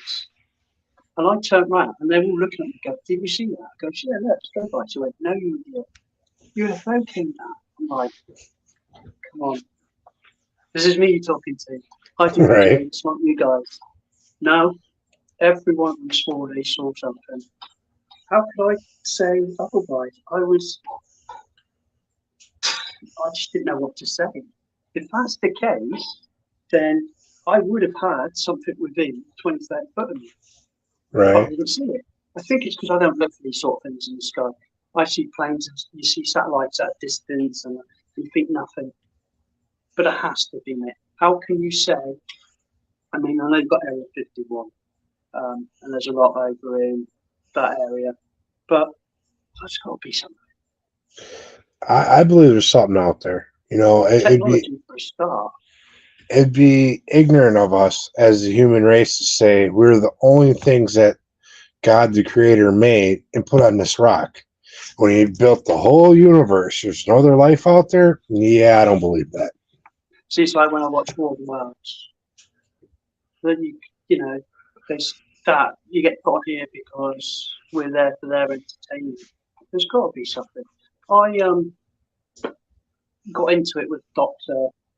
Heather Leland about. I was talking to her about the extinction level events that have happened on the planet, and there's been 5 to date. Yep. And I've seen how all of them have happened. They reckon now that possibly we're coming into our 6th, or at least in this process of starting our 6th level extension event. I quite believe that. But I watch stuff like that because I like to see how it all happens. I like to see how things change our planet in that. Like you said, there's got to be more to it. Yeah. The second level extinction event, believe it or not, this will make that, was global warming. It was 20 times hotter then for the 6th extinction event than what it is now. Got too hot and nothing could grow and water evaporated. And then You third one, as it's coming in, they're all live in that. Plankton. Would you believe it? Plankton was a cause for an level extinction event. I didn't know this, and like I said, I got really quite. It's on Netflix. It's the new Steven Spielberg and Morgan Freeman narrates it. It's the new animal program, but it shows you the dinosaurs. Because I'm a massive dinosaur fan with my autism and that. I like dinosaurs. Always have. I'm so fascinated with dinosaurs. They're amazing creatures. But this program showed me so much more. It showed me human life. It showed me dinosaur life. It showed me all the extinction events. It shows you everything from a minute. There's 8 episodes, I think, hour long. I tell you what, guys, if you like that sort of thing and are fascinated by how the planet developed over extinction events to what it is now, seriously, watch it. It's fascinating so much. And my biggest question we've got always doing a paranormal, and here's to everybody, is why can't we see dinosaurs? All right. And then somebody said, obviously, with a mass extinction event, which is quite interesting, we haven't had a mass extinction event as human beings yet. We die off individually, so our spirits are here. All right. The dinosaurs had a mass extinction event, and it took them all out. I was like, okay. And then they were talking about there was another extinction event which wiped life again out before they brought in the Cretaceous part of it all. And they were wiped out. And I was like, okay. But that doesn't explain why we can't see them. Have you not realised that level extinction events, we won't see them?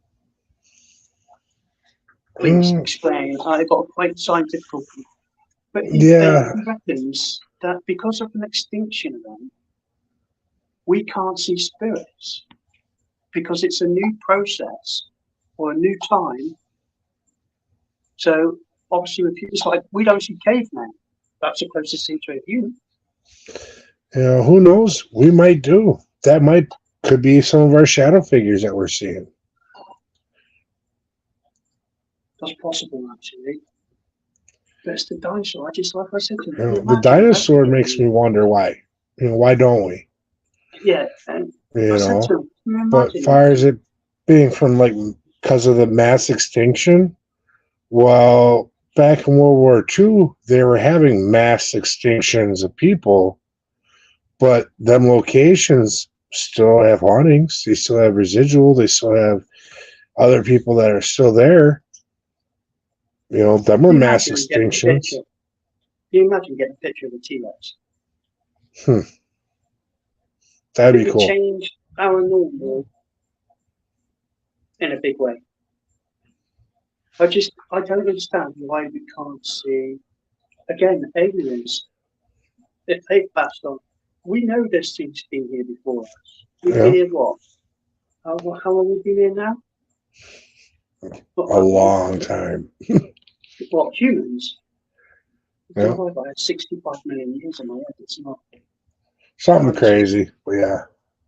But there's no form of it. It's really weird. And as a paranormal investigator, that's a big question. Just like somebody said to me, as investigators, we only ask the normal questions like, how did you die? How old are you? Why don't you ask something like, can you eat? Do you go to the toilet? Right? You do the normal humanly things. But them are all things of the physical body. Once you pass on, you no longer have the physical body, so why would you eat? Are you ready for this? I've been waiting for this one. We were talking about this 3-hour convo. We can all agree when, as a paranormal investigator, at some time in our life, we smelt smoke, cigarettes, or tobacco smoke. If that's the case, how can we smell cigar smoke? Bearing in mind, in order to smell cigar smoke, physically, on the other side, they would have to pick it up. Now, you know as well as I do, it takes a lot of energy for a spirit to pick up or move anything as it is. Right. How would that work on the spirit side? Well, that's kind of like those that smell perfumes and colognes. They're projecting that smell out there because that's something they know you're used to. I had an experience with my father once. I was a bad boy and was in jail for a little while, and I was up in a trustee pod. Basically, I worked in the kitchen, and it was about 3 o'clock in the morning. Everybody's asleep, and I'd been laying down, probably sleeping for about an hour, and I got woke up. I felt whiskers on the side of my cheek, and I smelled Pierre Cardin cologne. Strongest whiff I could imagine. Well, first off, there ain't nobody with cologne in jail. And second off, there was nobody awake with whiskers that could have been rubbing my cheek. All right. Now, who wore Pierre Cardin cologne? My father. Who would shave at 6 o'clock in the morning? By 5 o'clock, have stubble enough to scrape you? My father. So, how does that happen? Do you think that was him? Do you think that was him letting you know that everything's going to be okay? Yeah, I think he was telling me, just basically coming to me and saying, "Hey, hang in there. You might have screwed up, but you can move forward from here." They say also, you smell smoke. Well, maybe that was their way of saying, "Hey, I'm here." Maybe that person likes cigars, so therefore they know the smell of it. Now they're able to manipulate the smell of it to show you. Other loved ones talk about, oh, well, grandma wore such and such perfume every day. And then all of a sudden they'll smell that perfume out of nowhere. It's not, they don't have to physically have it, but they know how to mess with our senses, basically. That's, I think, what they're doing is they're messing with our senses in order to make us to smell that. Right. Yeah. Right, Christina's just put, I'll go back to you in a minute, Melody. Christina's just put everything is energy, including sense. Yeah. Give me 2 seconds of that a minute, Christina, because I've got to ask you something on that one. Right, but Melody's put, with the IR cameras we use for outside our homes, we are capturing rods and orbs and other light anomalies. Most people ignore this, but who knows this don't? But we know who does. We who know this don't. Right, so for me, orbs is a big problem. In the paranormal field in Britain or in the UK, orbs is a massive problem. Mm-hmm. That's not something you should look at lightly. And if you're going to mention it, seriously, unless you've got proper evidence, good luck to you because you're asking to be ripped apart on that. Yeah. Yep. Yeah. Not everything's an orb. 9 times out of 10, when someone thinks they have an orb, it's a bug. Yeah. It's a spot. It's not an orb.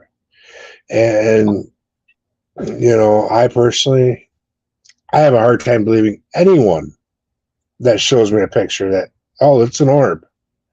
And a lot of times if I get something where if I'm second guessing it, I'll flip it over to my team leader who has all the software and everything on his computer to really analyze it, and not to mention with our website, we're constantly getting pictures. He's always looking at different photos and different evidence, so he has more of an experience with that. And 9 times out of 10, he can say, okay, well, it's a bug. Here's how it's moving. Here's this is what the natural pattern is, this and that, Right. Going back to unless you physically see that orb with your own 2 eyes. Yeah, it's not happening. It's dust. It's either dust or a bug, always. Yep. Going back to what Christian just said, we were talking about energy, sense. Yep. You might be able to help me with this, right? But how is a scent and energy? Everything around us, everything is energy. Everything. This lighter here, this is energy in a form. Yeah, held in solid form. It can change the form very easily. You melt it, it changes form. Humans are energy. We change forms. Our bodies break down, but our soul moves forward because it's energy.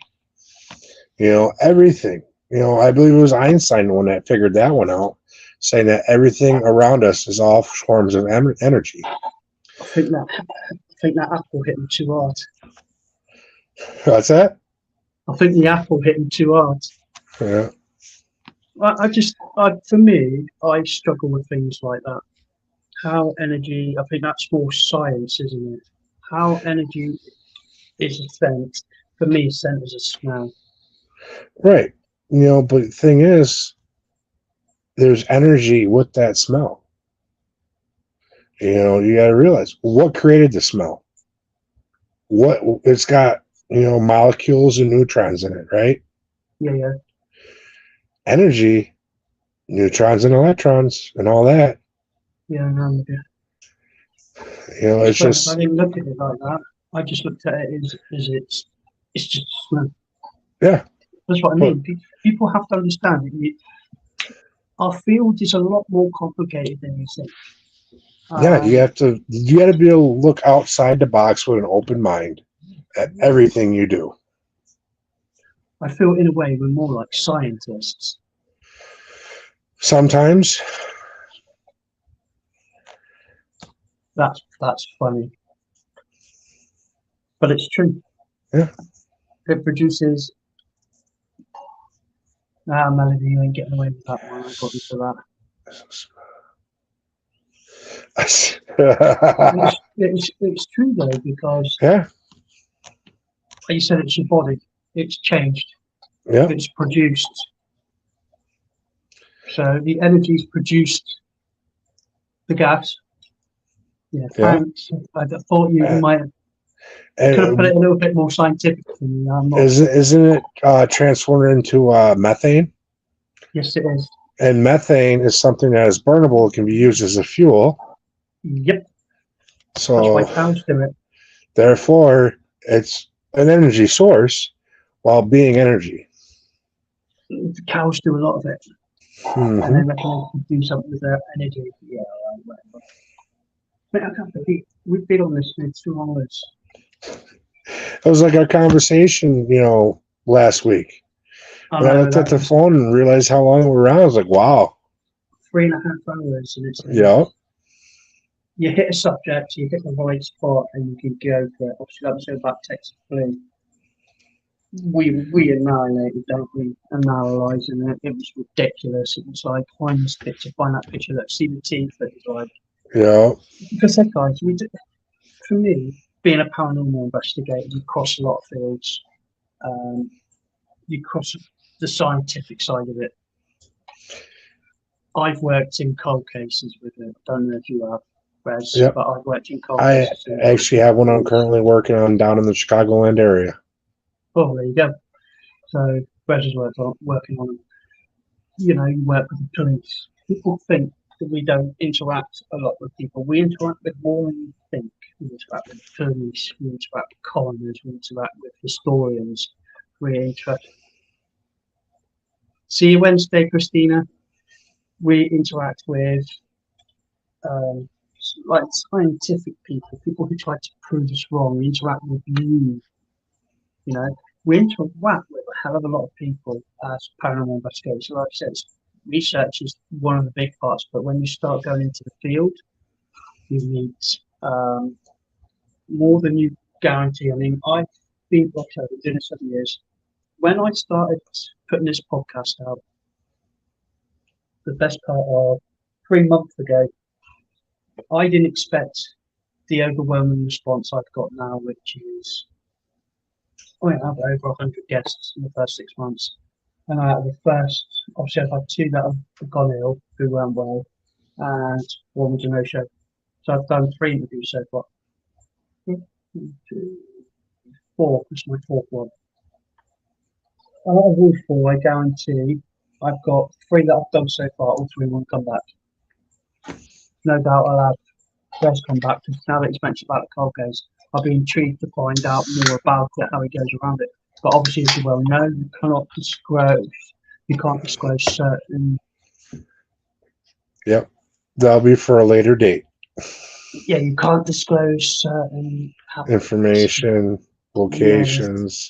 yeah, because it can send. It's like when you find a new location, guys. So, for example, Wes is doing this thing in Chicago. If he was to say now that it happened in a building downtown, this building's blah blah blah blah blah. You could have by tomorrow hundreds of people down there investigating that building, Yeah.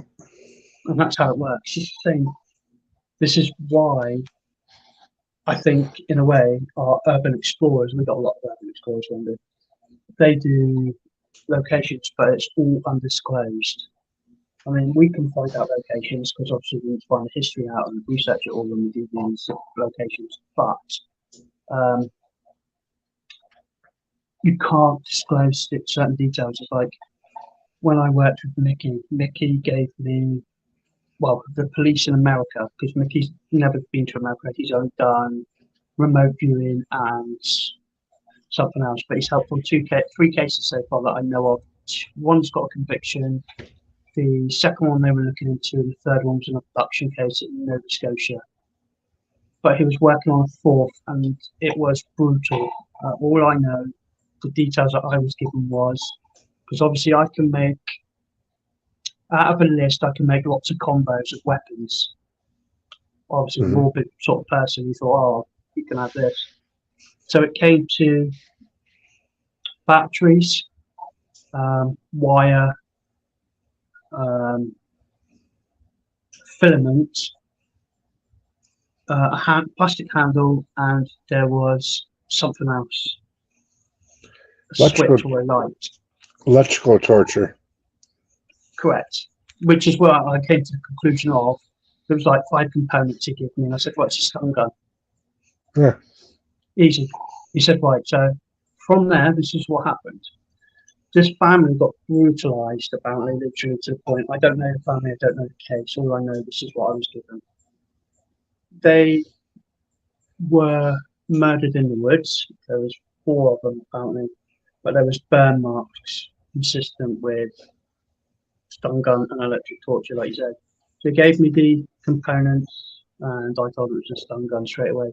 He knew it was a stun gun, but he just wanted to make sure. But it's things like that that you can't disclose on, obviously, cases over and done with, as far as I know, but you cannot disclose that during an active case. Yep.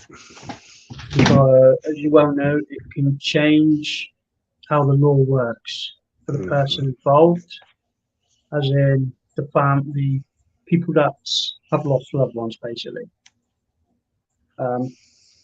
There's a lot to it working with the police in cold cases, and the slightest bit of information you give out can destroy how somebody is basically, what's the word when you go to court? Charged, arraigned. That, and it can change people's lives just because you've given out the wrong info. And I'll tell you now, I've seen it happen. I've worked on one case with Mickey where this has all been over and done with as well. You'll like this one, actually. So, 3 lads, 3 brothers, young child abducted. Young boy, I think he was 3 or 4. Out of the back garden.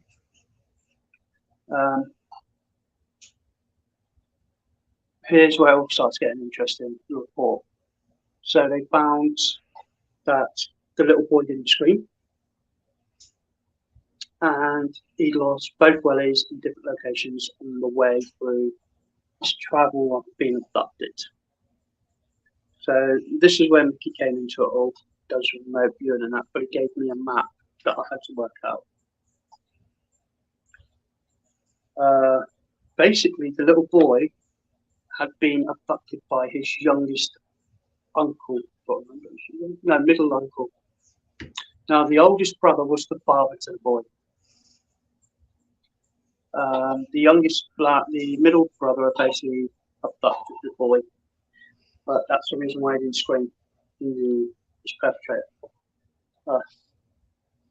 Boots, the first one was found up the path, one of his yellow boots, and then they found the second one in the river, in the ravine, as you cross over behind the house. Now, there was a barn. This is what I got this bit.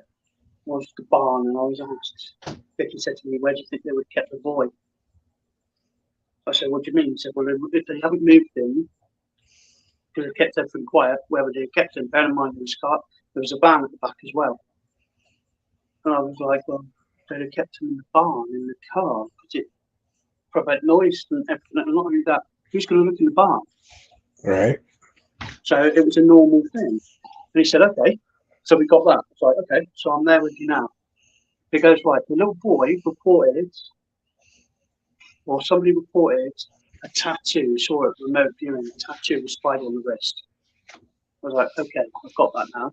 So the middle brother actually had a tattoo of a spider on his wrist. That's how we got him. The little boy was indeed kept for 24 hours in the barn. And then he was taken to Nova Scotia in Canada.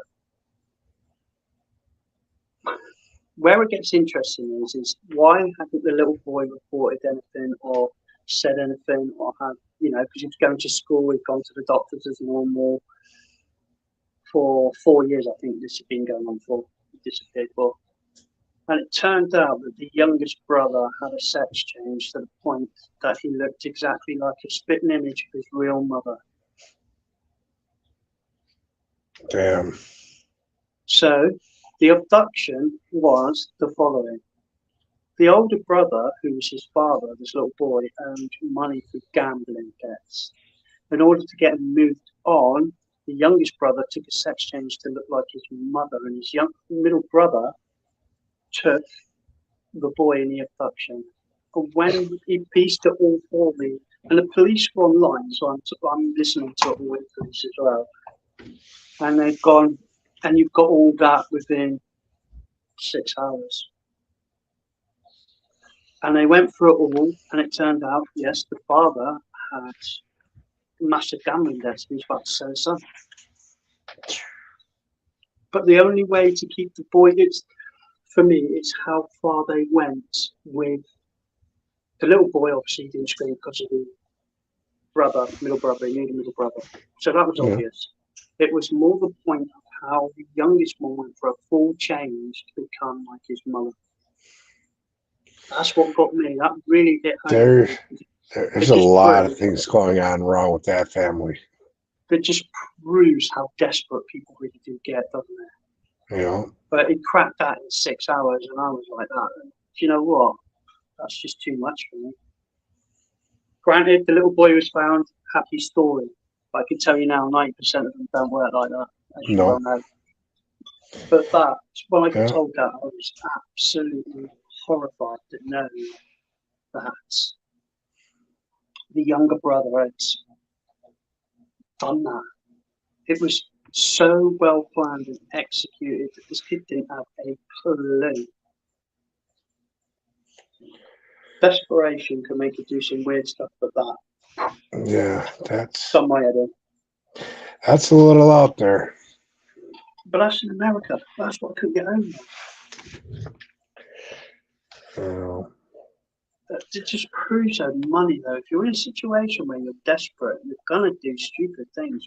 But I mean, I got Vicky on in the second half of the year, and I'll tell you what, I'm gonna have fun talking to him with you guys, because I'll tell you what, the guy has done all sorts of exorcisms, the cases. He did one.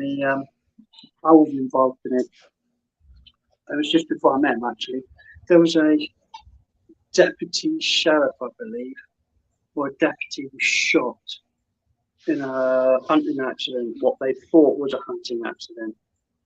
It turned out the guy had been stopped several hours beforehand and actually murdered the officer. And I was like, that, how did you get that? He goes, do not give it away. It was the fact that the officer stopped him so many hours beforehand. Another one is, I know he's working on this one still. They're trying to find more details about his young lad, suspected overdose. It's not a professional hit on the kids in America. So I know he's on that one as well. But gosh, you guys go through something, don't you? It's all over the world. It's a little more in depth in your country. In depth and out in the open. Yeah, well, I watched Shot in the Dark on Netflix about 3 media guys, 3 different companies, and they're racing to different locations to get first shots of, media to get it out to the media. And they're not shy, are they? They are full on graphic. Yep. There was one colour guy, hit and run, or as you call it, vehicle versus pet. Hit and run. And the guy was there in the road, just head everything. You're like that. What? Car accident. You don't call them that. You call them RCs, don't you? What's that? You call them RCs over there, don't you? Car accidents. Yeah. Just car accident. Is it? Oh, we're not allowed to say that no more. We have to say RTCs. And there was one police chase, Mustang. Desperate, hit another T-boned car at a junction. And when they reported it over the scanner, it came through as body parts on lane. Right, now I'm like, to me, this is like, I'm going to see all this graphic, whatever. You see the car, it was T-boned, and everything else. And then they moved the car, and you see a foot. and hand. And I'm like that. Yeah. No censor in this stuff, is there? At all. Depends on what time of the day it is and what No, channel you're on. it was all night, but they report it before 6 o'clock. Apparently, the story's going before 6. Yeah, local news is 5, 6 o'clock normally. Then some of the stations still have a 10 o'clock news. It's the same with shootings when you've got them at night. There was one a shooting. And the guy got shot in the face. You've seen it all, and I'm like that. Yeah, see now on our screens, if they're showing that, on the news, they would blur out. They'd blur it out some. Far as like when they show like the gang shootings, a lot of times, if they show the body, it's underneath the sheet. Yeah, so we wouldn't do that here. Yeah. They don't do that. What they'll show here is a white tent. Yeah, they put a tent up around the body. Yeah, that's all they do. I mean, I've seen murders anyway myself. I've witnessed so many of them. It's ridiculous, but it's the way you guys aren't afraid to show it. It's out there. This is real life. Some of them, I'll tell you what, hats off to your forces over there. They do an amazing job. There was one, I didn't understand this until he actually explained. There was a car stalled in the outside lane of your, I call them motorways. Freeways, highways. Your highways. Four-lane one it was.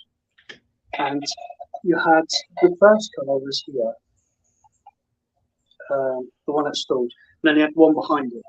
But the people behind the second car, now the lights have gone out on both cars. So we know what's coming. I didn't see this until the guy explained it.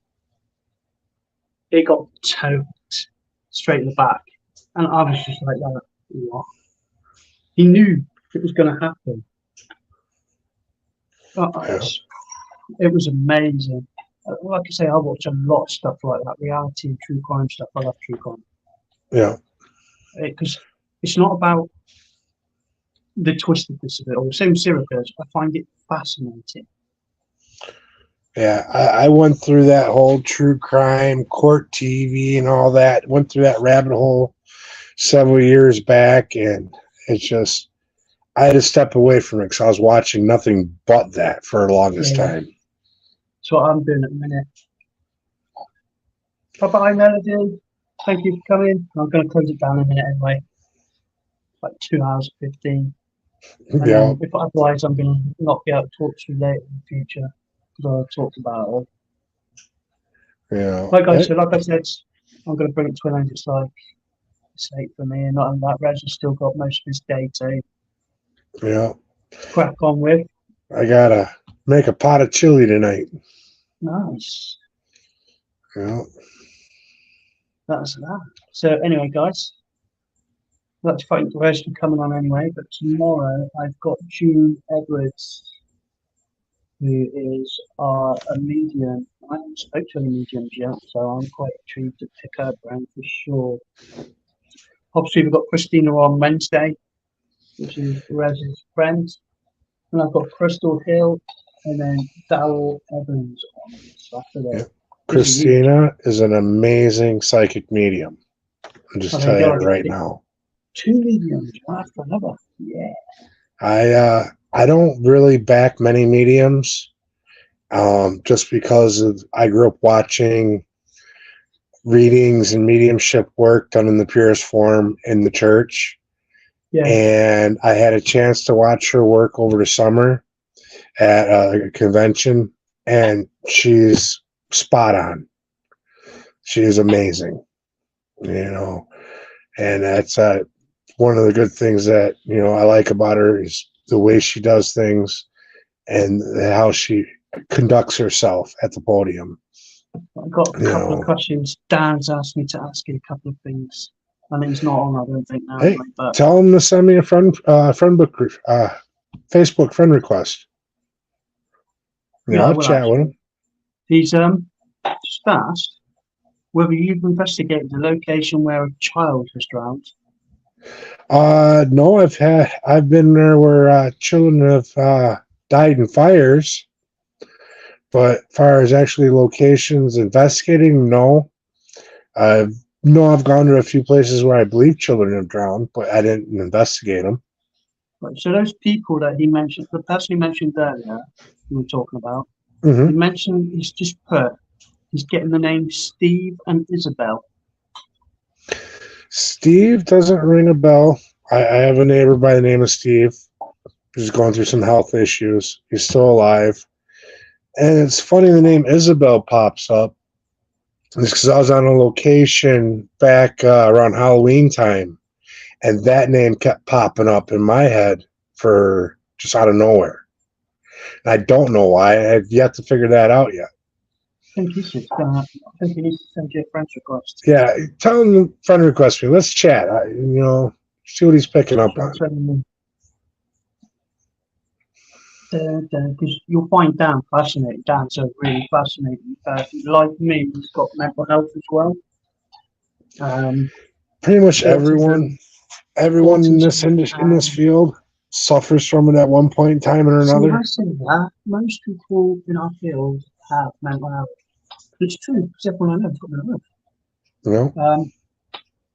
But I said to Dan, he's got autism, and I think there's something else he's got, ADHD or something, I think it is. And he does struggle. And I've known Dan since, now 6, 7 years. Dan's been with me. He's the longest serving person I've had with me. But some of the stuff we've done together, it's not usual. But like I said to him, and I've said to many people don't understand it. It's I've gone through over 100 team members, 7 years. Not because they're stupid or it's all the way they conduct themselves or anything like that. It's their views on what they're doing. What they don't realise is it is professional at times. There's certain ways to talk to family members about people that have passed. Yeah. There's certain ways to conduct yourself. And this lot haven't got a clue about it, which is why I've gone through so many, but Dan's stuck with me all the way through it. Well, that's like with me, it took me a lot of years before I decided to step out and join a team. Yeah, it's hard. And when I did decide to step out and join a team, it happened to be the team leader was an old friend of mine. So I knew the credibility that I was walking into. I knew I could trust them. Because if you have no trust with your team, then there's no point in being there. Nope. Because at the end of the day, somebody's got to be back. Yep. Right, mate. I'm going to love you and leave you and say thanks for coming on. I'm going to catch up with you. Yep. Yeah, because obviously I want to find out about Calkins, if you can release details at that point. But Yep. Obviously, there's a few investigations I know you've got coming up. You've got a podcast with Christina as well. Yeah. Certain guests, obviously. You can come on. You can come on anytime you want. You let me know. There you go. See, that's what I mean. It's not just me going on and doing podcasts with you guys. I've actually been invited now. You're the 4th person to invite me since I started. Yeah. Whenever I would do podcasts. I think it's because I ramble to quite a lot. And I'm thinking, well, yeah, we could get one for an hour for free. Nah. You'll ramble. If you start rambling, I'll steer you somewhere else. I do ramble a lot, but it's a subject I take very seriously. Exactly. And I do have a love for it. But unfortunately, there is its downsides to its upsides. Yeah. So, yeah, if there's any of your followers out there want to contact me or reach out to me, check me out on Facebook, Bobbie Rezneck Calkins. Also, check out our podcast, Red Road Paranormal Podcast. It's also on Facebook or on YouTube. Prefer you click over to YouTube and watch it there so we get some views and some likes. Remember to like, share, and subscribe.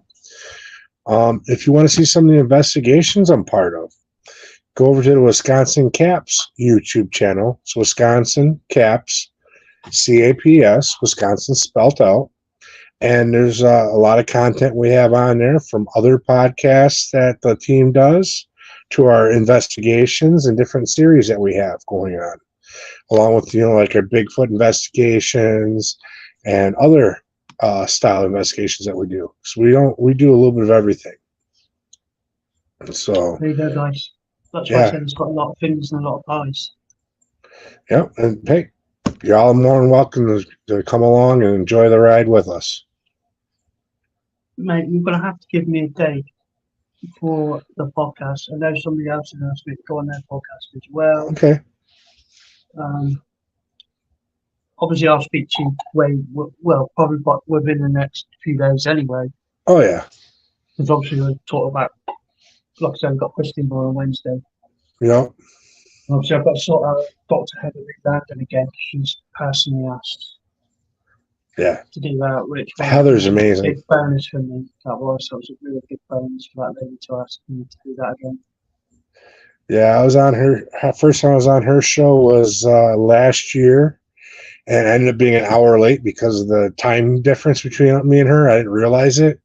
Yeah. And then she had got a hold of me. She goes, "I want you to be my first guest of 2024.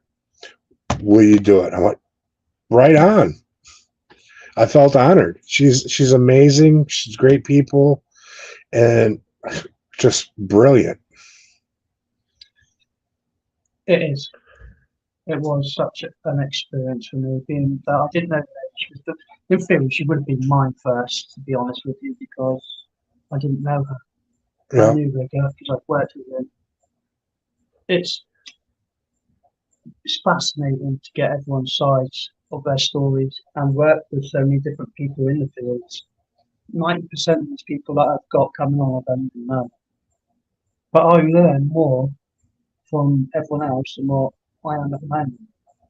Oh, yeah. It's brilliant. That's why I like watching some of these podcasts, and I watch some of these shows, and the content on YouTube and all that it isn't so much because I'm a fan. It's more of learning different techniques, different styles, different thing. It's a way to open up the mind and look at different avenues outside of your normal box. Yeah, definitely.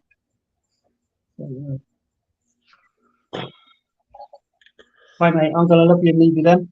All right. Well, thanks for having me. No worries, mate. Thanks for coming on. I'm going to let you crack on with your chili. 2.5 hours again. Jesus. Right, guys, I hope you've enjoyed tonight, like I said. Or this afternoon in Rez's case. Obviously, we're going to have Rez come back on later in the year because I want to catch up with him about Calkins and a few other things. Obviously, tomorrow we've got Juno Woods, who's a paranormal medium. Quite looking forward to that. And then we've got Christina, which is Rez's friend, on the Wednesday. Bristol Hill is on Friday. And Daryl Evans is on Saturday, which I'm also looking forward to talking to. Lots of new guests, guys, new people that I've never met. In fact, this whole lot now I haven't met now, so lots of new people. So I'm going to love you and leave you guys. Thanks again, Rez. Thank you. I will speak to you in the next couple of days anyway. All right.